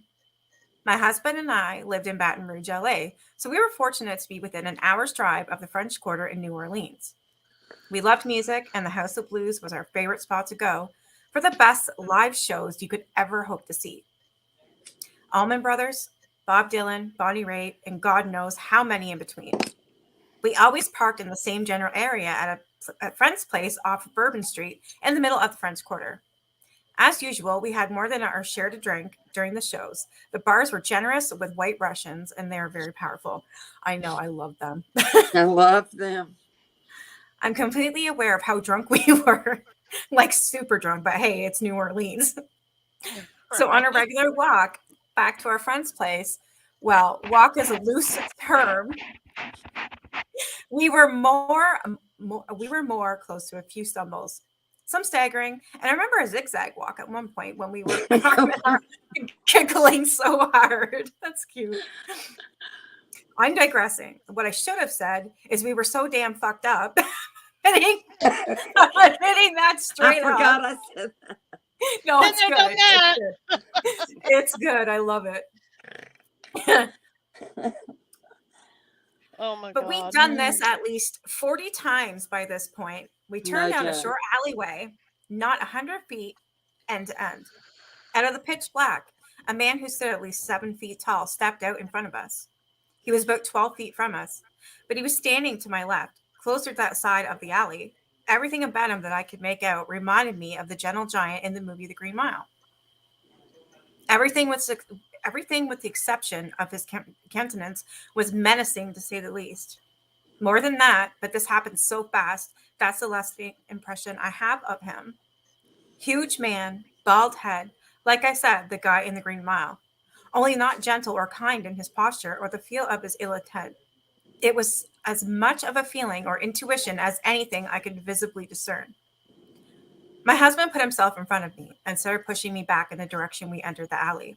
As we started to turn around, I could clearly see my father was now there. He was looking up at the man, and he had his hand on the man's upper arm. I was in shock, and I instantly sobered up. I shit you not, instantly. I came to a full stop, and it broke my husband's grip on me as he stepped back to get me. He could see him too. It's dark in most of those alleys in the French Quarter, but there was just enough light to see forms and shadows. Well, enough meaning it's not pitch dark. Daddy still had his left hand in this huge man's huge upper arm. The man was more than a foot taller than Daddy. He was looking at this man. Then he turned and looked at me. That's what stopped my tracks in the first place. Now he was looking at the man again, and now there was a dim, small light kind of glowing down on them. Like an old gas lamp, when I looked at George, I said, did you see him? It's Daddy. Just that second, Daddy turned back to us, just smiled a calm, sweet smile. Then he took his hand off the man's shoulder and made the motion of shooing us away. He smiled again and put his hand back on the man's shoulder.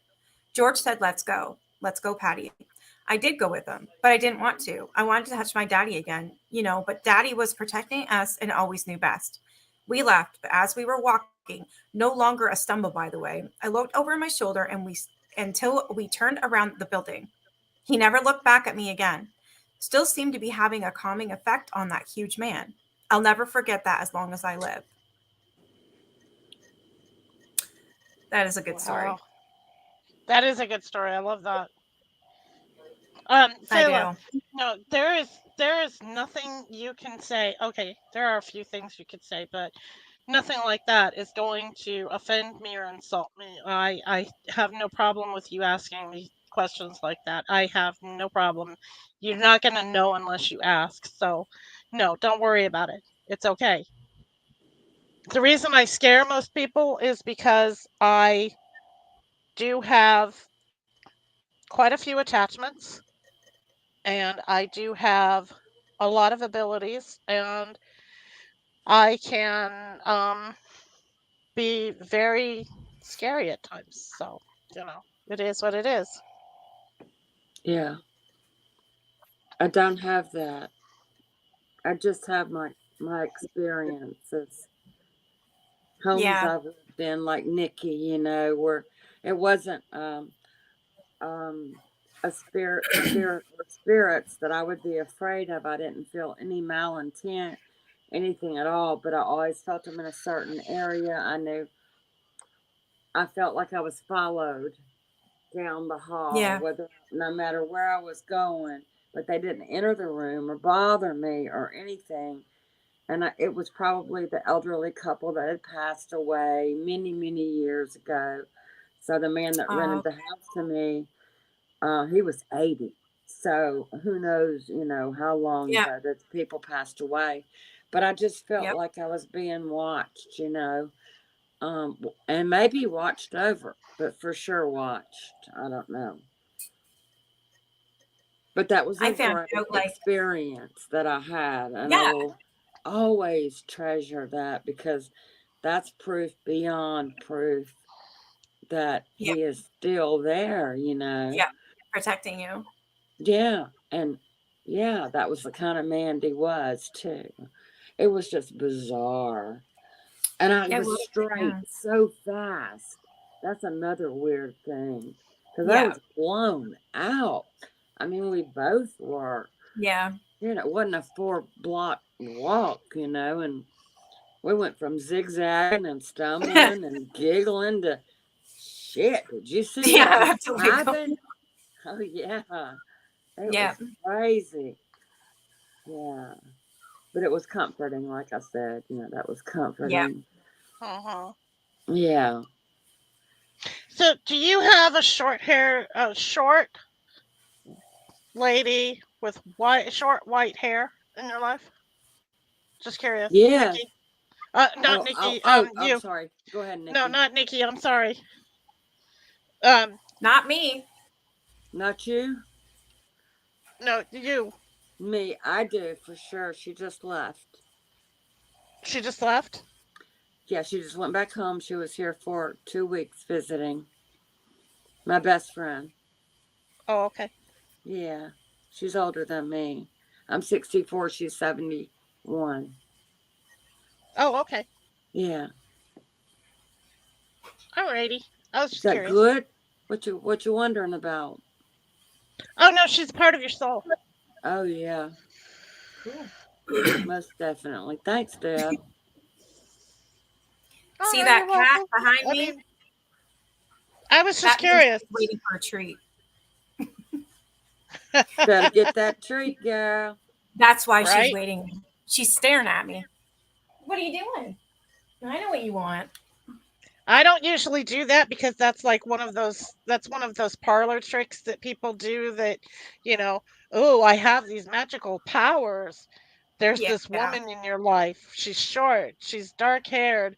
She's she's slender, Oh, or wait. I thought you I said, mean, okay. that's one of those parlor tricks that people do. But That's what they do in the French Quarter I all don't the care. time. What was And oh that? yeah, believe me, 9 times out of 10, Yeah, I can have one. I haven't Just grab a said a towel. damn word. And they're, Don't break me. I'm telling you, they're spot on. well, but usually that's the type of parlor trick that phonies use and so forth.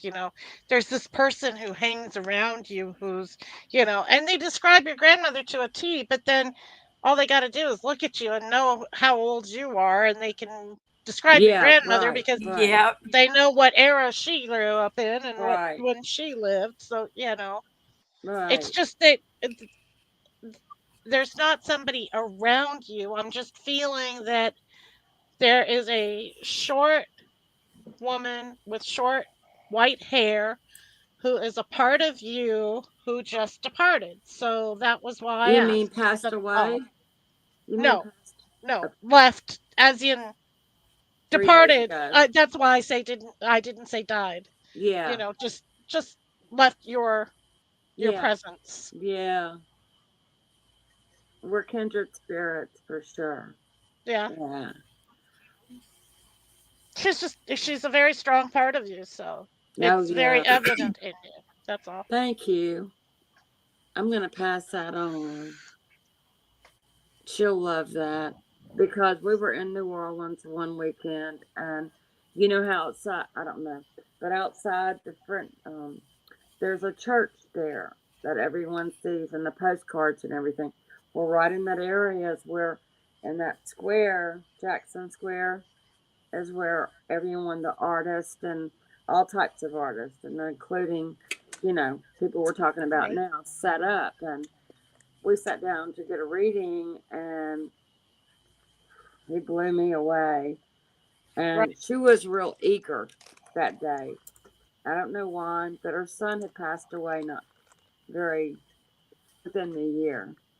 So she kept touching him, and I don't know, she was needy in a way, I guess I should say, because she just so badly wanted to hear from her son. And he told her he just couldn't read her. And it didn't matter that she had money to give him, you know? It wasn't a matter of Yeah. money for him. It was, I guess, not her time.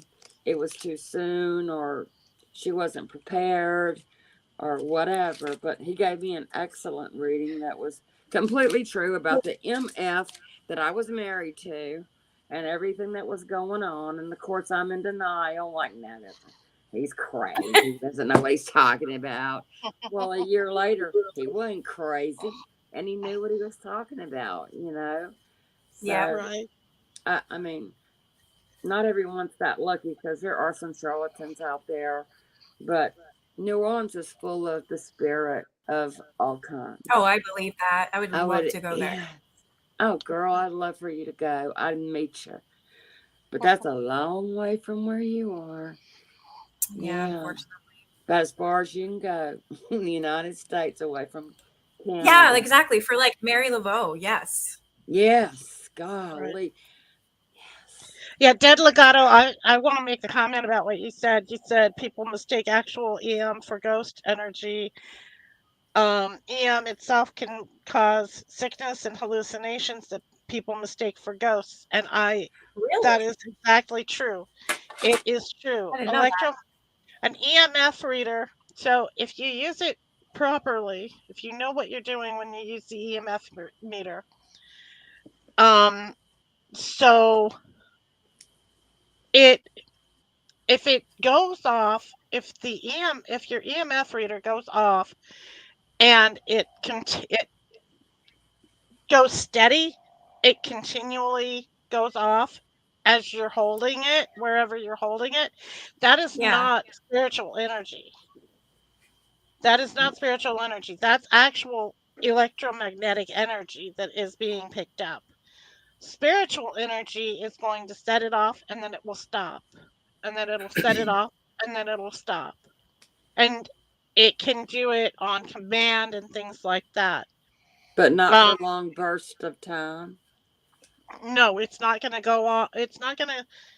It's not going to set off and stay Right, at that. right. It's not going to just Got to get the continuously energy go off. somewhere. Yeah. Right. And a spirit does not have the ability to set it off and then hold it like that. And it's Right. not going to have honestly the Strength, well, it's the strength the source. isn't really there because it's just the spirit that's putting out the energy, but it's not going to have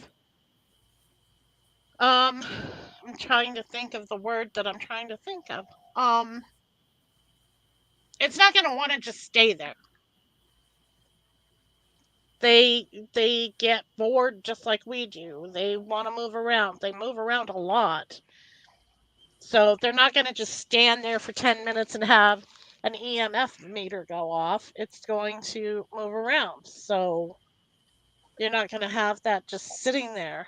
An EMF meter, when it goes off and it stays going off, you've got electromagnetic energy that is being fed by something, but it's not spiritual Yeah. energy. That's actual electromagnetic energy that's being picked up. In the environment. Yeah. See, I don't know if I've ever would trust one of those. I've never bought one. I do have dowsing rods though, and I do have a recorder, and I've got a ghost app that worked pretty freaking good. Yeah, Dead Legato, that type of machine, yeah, that type of thing, it will definitely kick you off with being sick. It will definitely do it. It kicks off a lot of electromagnetic energy. The Like that. real Yeah. the real deal would drain you too, wouldn't it? Yeah. Yeah.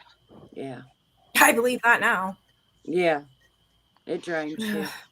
But see, that's the cool thing about an EMF meter is that you can turn it on, you can set it down, and Yeah. if a spirit walks by it, it's going to pick up the energy. They don't have to use any effort to set off an EMF meter. It's just going to pick up their energy just because they're around it. Do you have one of those, Nikki? An EMF? I don't want one. I don't know if I You trust don't them. want one? I don't know if I trust it. I don't know. I don't know that you need it. I think you might already Yeah, I don't have think the so. Oh, no. senses. No, an I don't think I EMF would need meter is one. only something that you want to do if you're actually ghost hunting, because that's something that is for interest. It's not something that you need in order But to I've seen Nikki's videos on just one or two where she's Yeah. asking questions and seeking And they out. answer, and that conversation they had about me while I was sitting in my room scared the hell out of me. It was Well, you like can two hear of the them. voices back there. Yeah. Yeah, It's like, what is she doing? that's You yes. can't unless you play it back, and then you're like, holy shit. It's really crazy. hard to hear, but you Yeah. can Yeah. hear. You got to turn up full blast, and Yep. yeah. I hooked it up to my TV so I could really listen.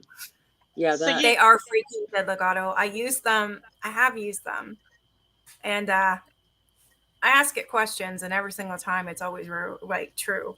So I don't ask things that I don't want to know because I did, and that came true, and it was like, oh yeah, it's crazy because they actually cross when it says yes. It's what do you mean really cross? cool.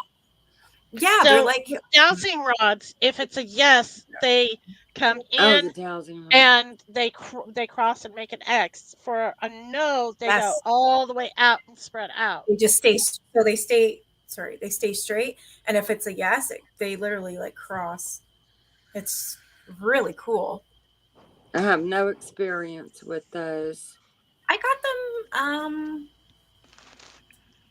almost a year ago. Me and my son were using them. We were messing around. I He's use a like, flashlight. James likes The the flashlight? I flashlight. like that He too, loves to play Deb. with the flashlight. Yeah, I like that too. He's cool. But I've He's never the done it. cutest little guy.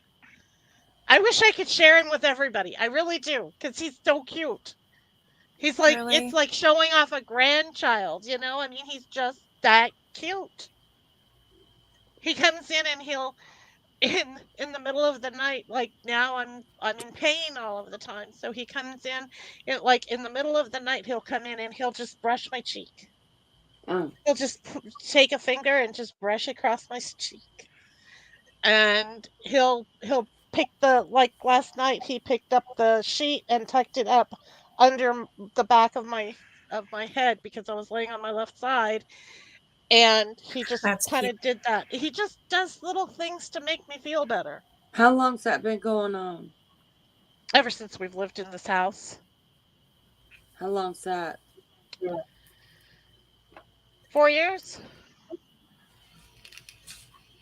So I've he only was I've there. only started actually communicating with him recently because I just recently got into actually wanting to do anything like that or anything. So, but yeah, I he's want to just go the hunt, cutest but I little won't guy. go by myself. What, Nikki? That's what I want to do. I want to do some ghost hunting. I just don't want to go by myself. I wouldn't go by I don't myself feel either. safe. Yeah. That's what I But like, say. We need to live closer to each other because you and I are so much alike. yeah. We could go out and do these things together. We could really, oh man, that would be so much fun. So I'm thinking, like, I want to go to the cemetery. That's just, in my backyard, basically. Really? I don't want to. Yeah, I don't. It's a very old cemetery. Like, I don't want to go there and disturb things. What I want to do is literally walk around and almost like tap the headstones for the babies and for the little ones, and just be like, I don't know, like, I'm here. I'll visit you Yeah. I'm because all here. their loved ones are gone.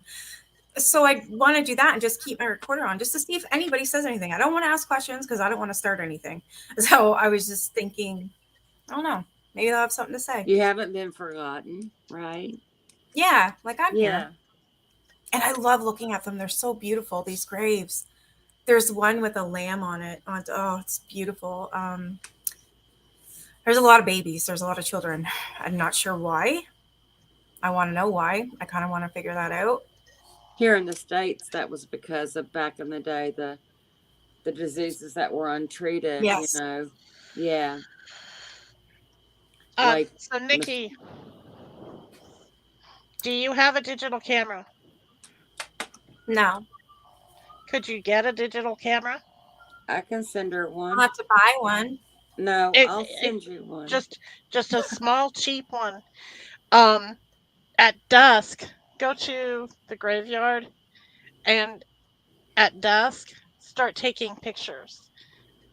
But Okay. don't make sure that you direct the camera, but don't Yeah. try to pick out where to take the pictures. Just look Okay. around as you're going. Just look around and whatever catches your eye, whatever spot you just want to take a picture, just take a picture there. I mean, you Okay. can get a digital camera for like 15, $20 nowadays. I've done that before, and you wouldn't believe the orbs that I seen in this Yeah, I park. know, right? Yeah. It was amazing. There was a lot. Yeah. I did that a long time ago with my son's father. We were only teenagers at the time, but I caught a lot of orbs. Yeah. That legato, that is cool. What'd she say? I can't see. My family is still in possession of land we've had since the Civil War and with family cemeteries on it. That's Wow. cool. Wow. Yeah.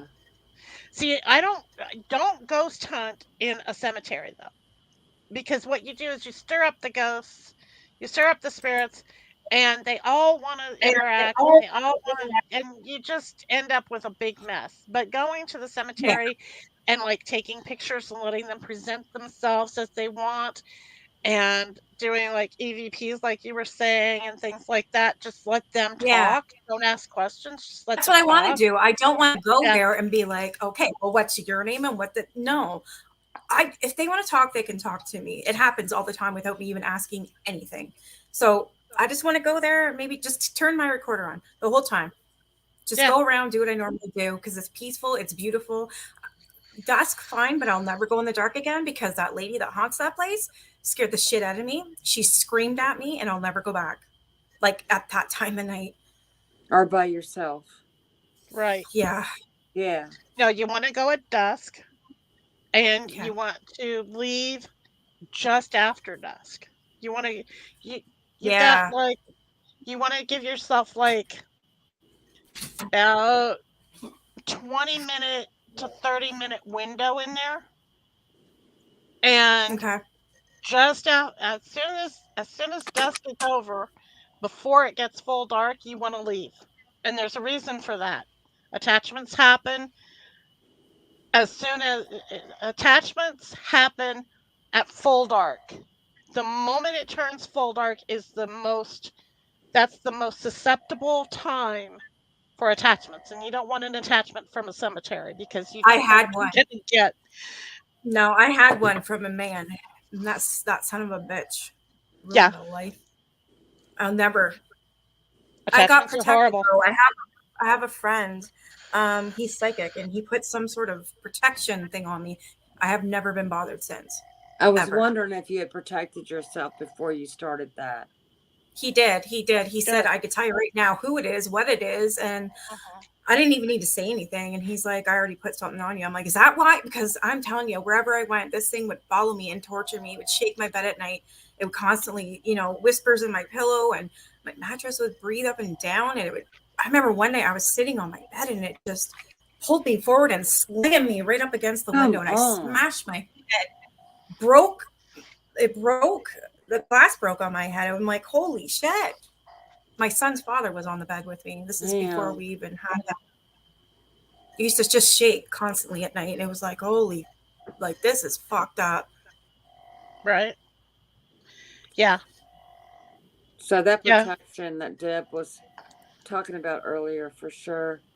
Yeah, you really He need won't to. come back. I won't allow him back. I don't even think he is awake. Whatever that fucking thing was, it will never come back. Because you won't allow it? I won't allow it. As soon as I sense something evil or anything like that again, I'll call my friend right up and say, look at this, whatever this thing is, it's either back or I got a new one. Get it the fuck on, please. Well, And whatever that's was why happening earlier, that's another reason to call your friend. Because your whole disposition changed. that's why I'm saying you need to protect yourself Yep. before you start. You need to set up those protections before you start. And it's very easy. I think I'm going to use sage. Like I have it to burn, and I think I'm just going to kind of do it around my area where I am and just kind of say, I don't want any negative energy. This is going to be a clean place. You're not allowed. You're not allowed. You're not allowed. You're not allowed here. No, you're not allowed. I would like to do that. That way that won't happen again.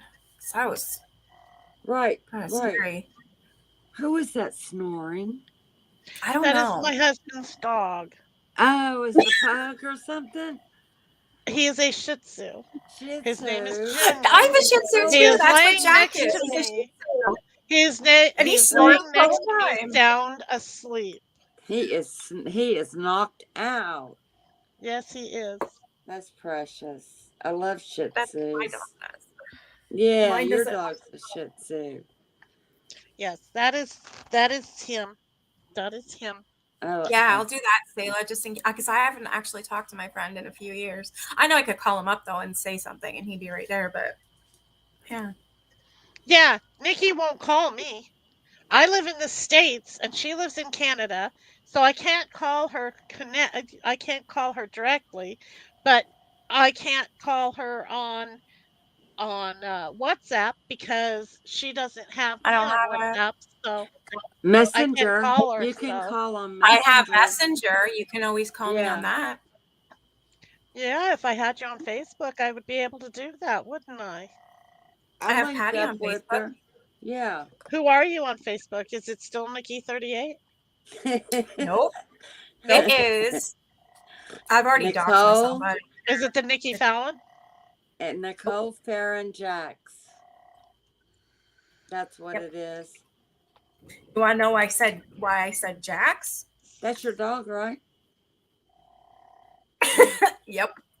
Yeah. I hate we're saying There it this, but You know, what the hell? Who gives a shit if KJ blocks you? She can I go to don't hell. give a shit. Oh, I do. I do. She already blocked I me. care if KJ blocks me. I don't- do. I'm so sick of talking about that bitch. That's Do why you I'm know trying to why get I away care? from it. Do you know why I care? Because she blocked me once, and I counted myself as one of the luckiest people on the face of the planet, and now she has unblocked me. What? She I needs was subs. blocked.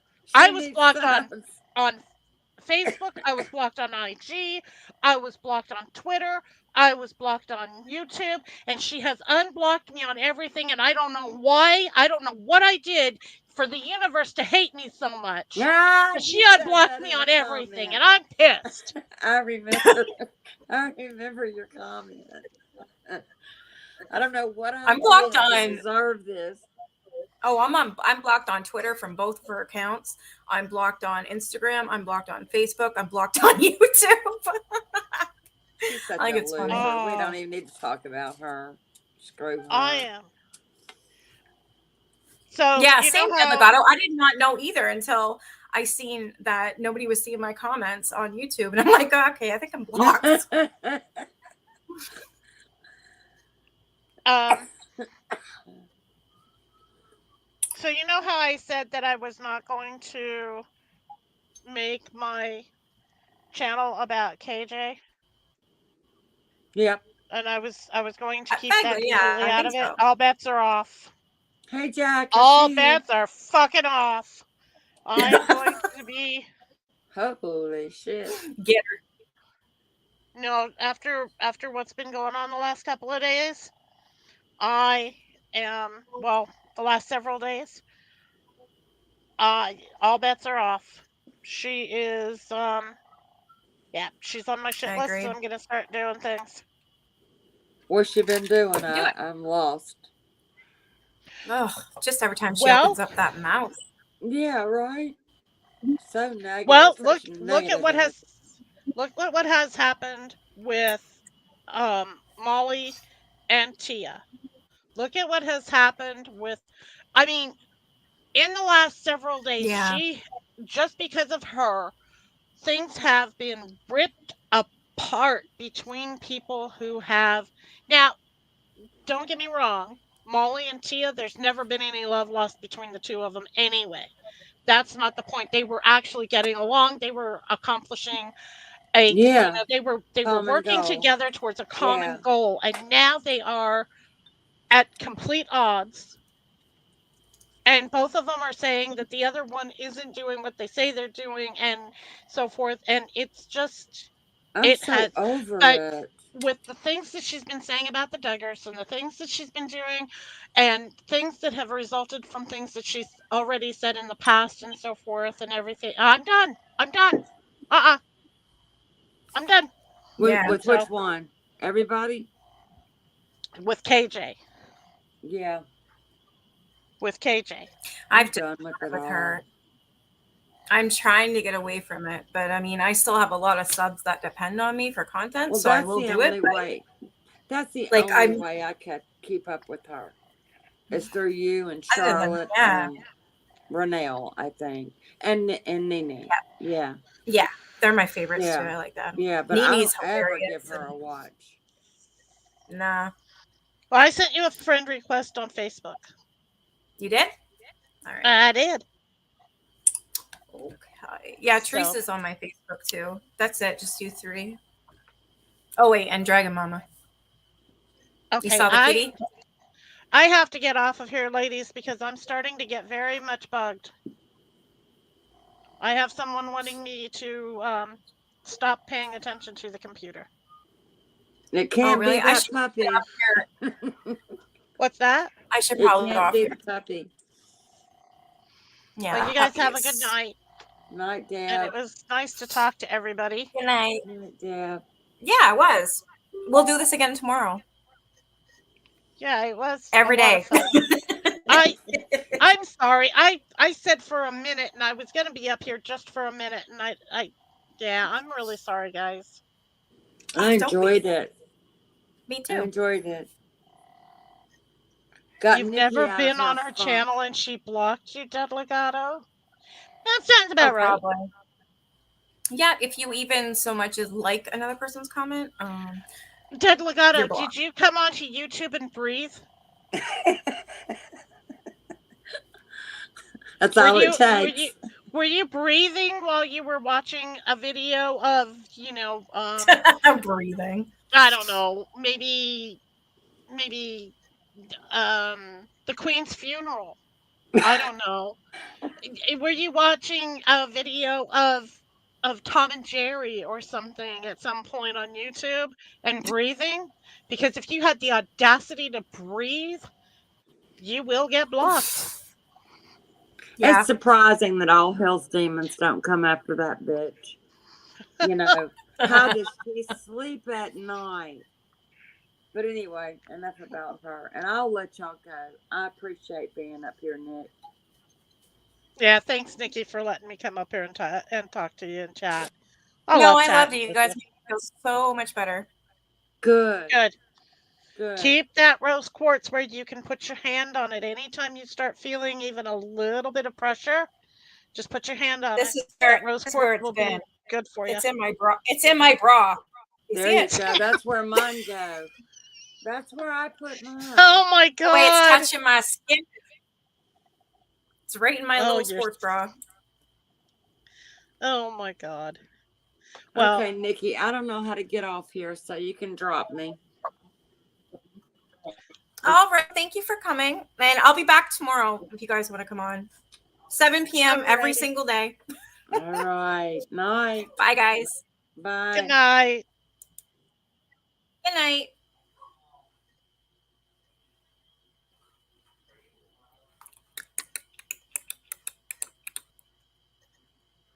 Well, that was fun. I try to find out or find where she tried to add me as a friend. I'm not seeing it.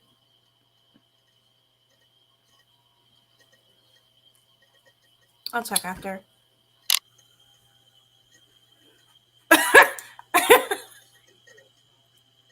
That's always the safest place for all sorts of things. The fuck was that?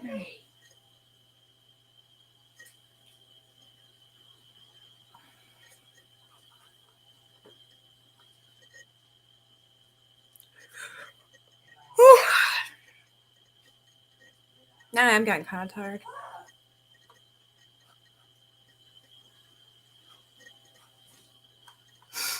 I feel bad for everyone in this hurricane.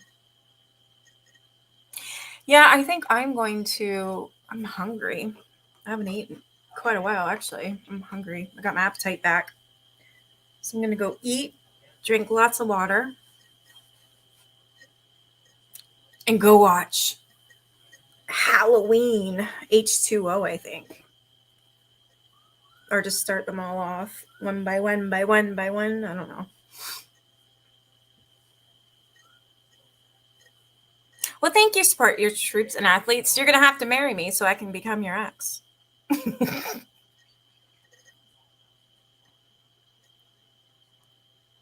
Yeah, it's hard to see, Patricia, definitely, when you're on someone's panel. Yeah. Between the girls. All right, you guys have a great night. I'll be back tomorrow at 7 p.m. So I guess I better start making some thumbnails, but every single night at 7 p.m. I'll be live talking about ghosts and spirits and the Day of the Dead. I love sugar skulls. We should do that. Yes. You are worse than me sometimes, Deb. Zip it with the sorries. If I didn't want you up here and if whatever the fuck you're saying, I would be like, okay, that's enough. Or I would say something like that. You make me laugh. You're cute. Yes, I'm protecting myself properly. Oh, I got that sage thanks to Lori. She sent it to me. So I'll be going, get the fuck away. Goodbye. I'm done. Nope. No one. I'll do whatever I can. Yeah, it was a fun conversation.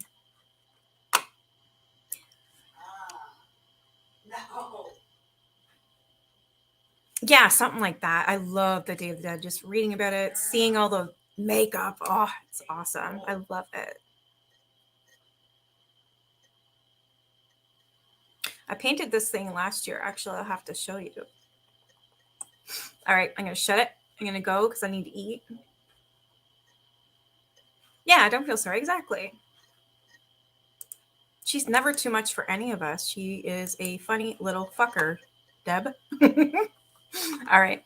I'll catch you guys tomorrow at 7. So I don't know. I'll just pop on every night, every day of October. This is like my favorite month because it's Halloween, right? Yes. Thank you, Deb.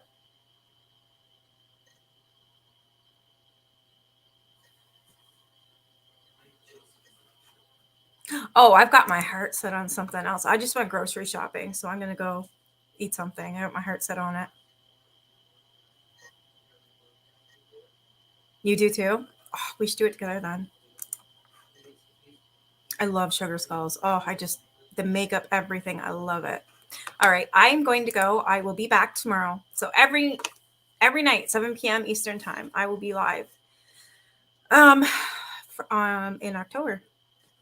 I'll still do my regular stuff, but every night at 7 seems to be what I'm going to do, I think. No, I will for sure. Every day. All right, you guys have a good night, and I'll see you tomorrow night at 7. Bye.